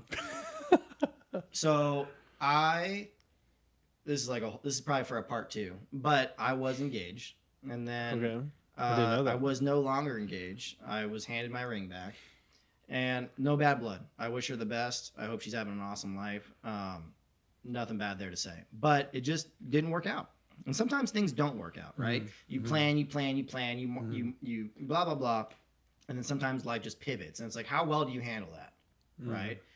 Well, anyway, I moved to a new apartment, and I was like, just a wreck, Mr. Heartbroken. I'm like in this new apartment, I had to buy new furniture and stuff like that. And I get in the elevator to go to Flex Fitness, a gym that him and I love. Shout Flex Fitness. Shout out Flex. Shout out I actually Flex. never been. Gotta check it out. We'll take you. But I was going down the gym. It's like late as hell too. It's like probably like 9 o'clock at night. And I get in this elevator, and there's this girl in there that's just like wearing this like swaggy ass outfit. Like like she's like I'm like the only way I can describe it is like I was pulled to her in a weird way, almost like magnets. If that makes sense. That's what it felt like. I was ooh. Like it was a weird feeling. And at the time I didn't really know how to process it because I was also like in this grieving state. Mm-hmm. So I just walked in and I like kind of like in full honesty, just kind of like looked down at my feet. Like, what the fuck? Just didn't know what to do. And then thank God, she just goes immediately, "Hey, are you new to the building? My name's Blair." And like shakes my hand. And I'm like, "Oh yeah, I'm Thatcher. Yeah, it's good to meet you." I like see her. She's wearing like a hat. She like looked up so now I can see her face. I'm like, "Oh God, you're really pretty too." And so more or less met her on the elevator, shook her hand, talked to her, had a really like great like 30-second elevator speech, you know. And get The off the elevator elevator, pitch. get off the elevator, and I was like, "Well, I guess I'll see you around." And you could, I remember this face that she made. She was like this, like, "You're not gonna ask for my number? Okay, that's crazy." And she like just kept moving. And Henderson knows this for a fact because he worked for me at the time when this happened. But like, I would not shut up about the elevator girl. That's what she. Because I, by the way, didn't remember her name. Oh, Which is like the most Thatcher thing of all time. I just didn't listen, and she would tell you that too. But I just didn't remember her name, so I couldn't figure out who she was, where she, I couldn't find her on Instagram, more or less. And so I'm like, if I ever see this elevator girl again, I'm gonna get her number, like almost like this, like, sure, dude, And probably 4 months passed. 4 months. I was like, at some Holy point, shit, I was like, we live in the dude. same building. At some point, I have to run into her. Well, came to find out, like, she like moved parking spots. Her like job at the time changed too, so like her hours changed. So like our calendars just like, I found this out in retrospect, but basically our calendars just became like complete opposites. Mm-hmm. So there was like no way in hell I was ever gonna see her again, unless like she randomly decided to go get like Chipotle one night when I was going to the gym. So never saw her again, like legitimately. Here's where I lucked out. So, and I also think, like, we've talked about this already in the podcast, but like, God will at some point be like, that's not what you're supposed to do. Intervene, boom. Or maybe it's just like cosmic timing in the sense of like, that was just like a reminder, and then here's the real moment. But my friend Maroff, who worked for us at the time, he worked at the same bar that Blair worked at when they were both in college. And so he and her follow each other on Instagram. And so he posts me on his Instagram story. And he's like, we're posing, we're doing one of those things, whatever. And she swipes up and she goes, "Hey, that guy lives in my apartment building, or he's got a doppelganger, but if he does, he should message me." What a Yeah. What a G. And I'm like, what's funny about this too, dude, is like, I'm sitting at like the desk at Ward Parkway, and he goes, and he's French, by the way, so he's like, "Oh, you know this girl? She says that you live in the same building." And I'm like, what the fuck? And like, and I look and I go, "That's the elevator girl." Yeah. No way. That's the No most way. excited he's been No all way. day. No way that's the elevator girl. No fucking way. No way that she wants to talk to me again. And I like lost my shit. Like just uncontrollable. Like, let's go. Like, won the lottery. Let's go. So of course, slid into the DMs. And more or less like ask her out. We go on a date to Knuckleheads. Shout out Knuckleheads. If you haven't been there yet, it's a really dope grunge, like little like concert venue. Okay. Dirt cheap too. Great date night. Everything is cheap there. The tickets are cheap. The beer's cheap. It's great. Write that down. Anyway, we went on a Thursday night. I remember it being a Thursday night, and we just never separated since. So that's my Blair story. That's hype. Yeah. Just to add to the lore, I remember. Yeah. What do you? Just to add to the What lore. do you? Add to the Yeah, lore. okay, So- so long. I just this is from my perspective, but I remember like he came into work one day and he's like, "Dude, I met this like really cute girl in the elevator," and he was like, she was totally into me, and I was Yeah. like, okay, cool for you. So I was like, I mean, he's getting back on the wagon, like he just went through a breakup, Yeah. and then a couple months pass, and then he's like he starts hanging out with this girl, and then he was like, "That's the elevator girl," and I was like, "No way, that's the elevator girl, let's go." It was just like a crazy full circle moment. That's so Yeah. hype. No, very lucky, very fortunate. Blair's a goat. Yeah, I guess the story, the moral of that story is when opportunity presents itself, do not fumble it, because the 3 points of contact on the ball. yeah, like just like like on one hand, I do wish I asked her like for a number in that moment, but I don't know if I would have handled it the right way. I needed some time, you know what I mean? But Yeah, it was great. No, it really worked out. But yeah, don't fumble opportunity when it presents itself. Yeah, don't just keep your head on a swivel. I'm in the process of not fumbling. Yeah, there we go. But that's for episode 2. There we go. Yeah. Episode 2. Okay, continue with your goals. Yeah, so the Crazy short term goal. would be to marry her, right? We definitely want to have a family. I strongly believe in legacy in all aspects. I think in the legacy of like him, right? Like whether he goes on to accounting or he stays with us. You should stay with us. But like whatever he ends up doing, right? Like there's a legacy in the fact like I have to like on some core level, I have to make sure that Henderson Brandt gets what he wants.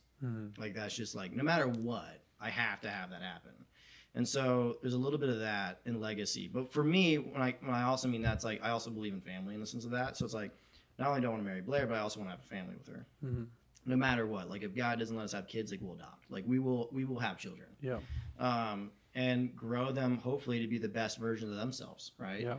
And help them influence Yeah. and impact others. Yeah. And like there's no better influence on a child than their own parents. And like Right.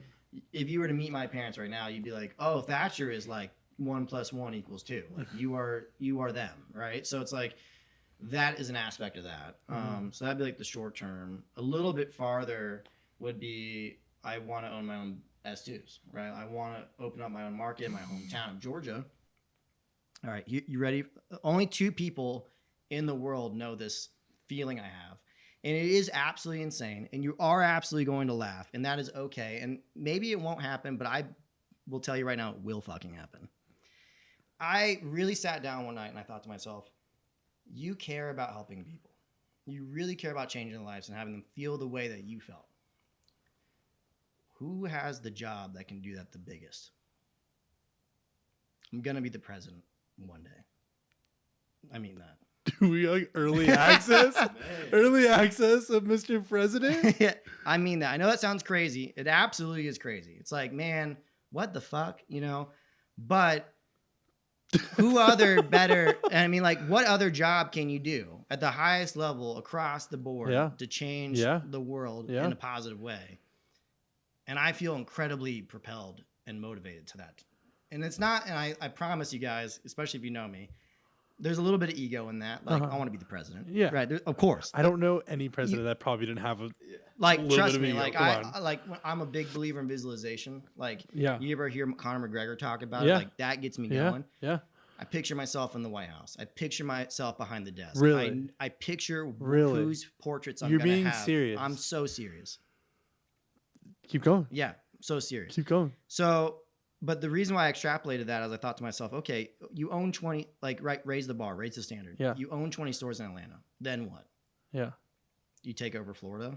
Then what? You take over, like, what is the next thing? It's like you buy the company itself, you own S2. Then what?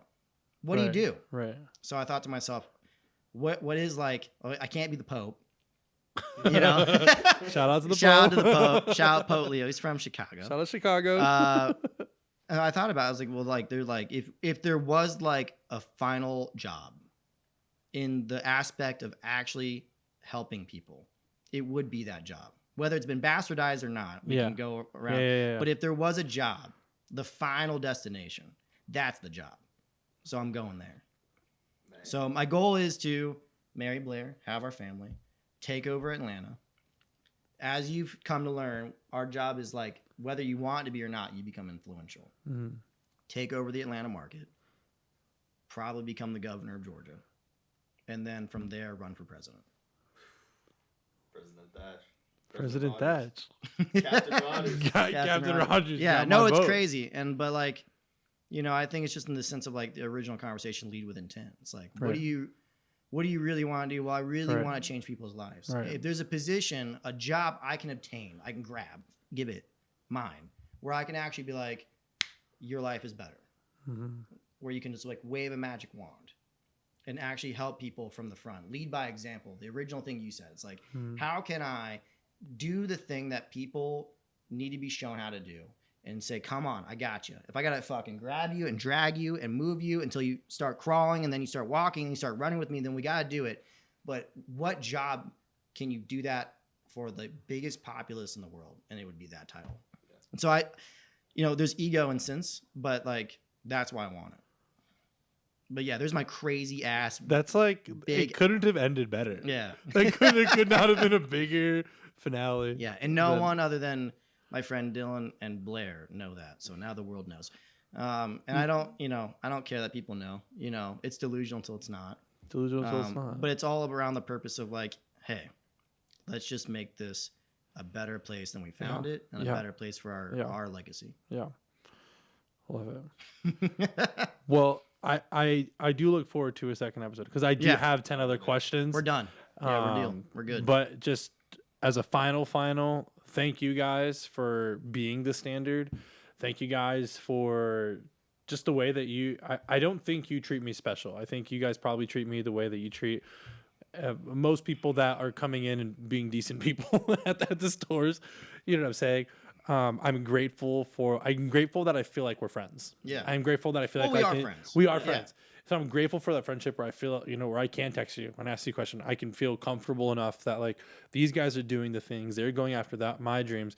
And it's like, I think it's really awesome and kind of crazy and wild that you guys have treated me in a way that I feel like I can come to you with my crazy delusional goal of wanting to do a podcast that no one watches. And you guys be like, yeah, I'm down. Like you guys, in my perspective, you guys are like titans that I like, she's that I'm looking up to. I'm like, someone said something. I listen to Michael Smoke a lot, Higher Up Wellness. Yeah. And he was talking about, I love that guy. And he was saying, like, try to be in rooms and try to be at tables that you don't deserve to be at. And, like, from a physique standpoint, I don't deserve to be at a table with you guys because you've done the work for so much longer. But for you guys to sit down and have a 2-hour conversation, however long we've been talking with me, like, just means a lot to me. And so for you guys to actually live the standard, not just on your Instagram stories, not just, you know what I'm saying, when you're on or people are watching, but you, like, actually caring about me as like on like a human level means a lot to me. And at my premiere on June 3rd, 2027, you guys will be shout out by name. And like when there are bigger dreams and other things like that are tied to my vision of wanting to extravagantly give money. Like when I am a philanthropist one day, like I will be talking about Thatcher Rogers and I will be talking about Henderson Brandt, these guys that cared about me when I was doing the cycle, when I walked a lot and then I gained the weight back. And like, you know what I'm saying? Like you guys have just treated me the same so consistently. So thank you for your time. Thank you for believing in me. And when I make it, you guys are getting whatever you want. I appreciate that, man. This was awesome. This is really cool. I know you guys can't see everything in here, but it's a really dope setup. This is way, if this was your garage in your house and it was just like crappy cameras, I wouldn't care, but I'm very impressed. So this is very cool. You're absolutely going to achieve the things you want to achieve. I believe that. Thank you for being my friend too. And thank you for giving us purpose too, because like we can't help people unless they want the help. And if they don't want to do the work, right, then we don't get to do what we love. So I appreciate you being that vessel for us too. Thank you. Yeah, dude. Any final shout outs? I mean, we gave plenty of shout-outs. Shout out Haas. Shout out Haas. Shout out Mallory Z. Shout out Kai. We have a shout out Kai. No. Shout out Kai. Shout out Blair for making my life a trillion ways easier. I think, well, if I can end it on one thing, Yeah. make sure without a doubt that the people around you, your friendship circle, and also the most important decision you're ever going to make in your life, the person that you're going to choose to be your partner, make sure that you are picking people that are going to get you closer to the thing that you're looking for. You know, you are a sum of your network in a sense. And so, you know, and that was a really hard lesson that I learned, maybe part 2, right? But it's like, people like him and other people that you've met, it's like, without those people, there is no Thatcher Rogers. You don't get to the crazy BHAG, big hairy ass goal president without that sum of network. Right. I'm not going to be able to do that without the most amazing, supportive, loving wife. That would be Blair, right? It's like First Lady Blair. First Lady Blair. She thinks that title's awesome. Yeah, it is. Yeah. It is awesome. And she'd be great at it. She'd kill it. She'll act. Yeah, she even one day she told me, she was like, I have some ideas. I was like, oh. And they were great ideas. But I think you really have to be careful with who you listen to, who you surround yourself by and who you allow yourself to be influenced by. And that goes with everything. What music are you listening to? What podcasts are you watching? What, content are you allowing yourself to get fed on Instagram through your algorithm? It's like, be mindful of that. Steward it, lead with that with intent too. It's like, oh, I have to do intent with everything, but you do. Yep. It's like if you want to do the things that you want to do. Yeah. But yeah, dude, I appreciate this. This is super sick. I'm excited to see, your first like 1 million view episode. Yeah. We're excited to see like the, Andy Frisella. I look up to him because he started First Form. He's like, your podcast ain't shit until you get 100 episodes. That's like a quote if he's like, you ain't shit until you've done it 100 times. Yeah. My short-term goal is my 100th episode will go out on my 30th birthday, which is June 3rd of next year. Yeah. Okay. So we got to move. Yep. Yeah, we got to move. Yeah. Yep. Well, maybe we'll get some guests for you. We know some people. That would be pretty hot. We can help you out with that. But We'll be back on. yeah, we'll be back on. So we can help out with another episode to get towards 100. Let's go. But hell yeah, dude. This was awesome. I appreciate you having us. Let us know when you want us back and we'll be here. Boom. Yeah. Well, that is a wrap for episode 16. I want you to drop a comment for your crazy, what is it? BHAG? BHAG. Big Your- hairy ass goal. Drop your big hairy ass goal in the comments and maybe some guests that you'd like to see. Until then, control what you can control. Make it a great day, and we'll see you on the next one. Bye, dudes. Peace.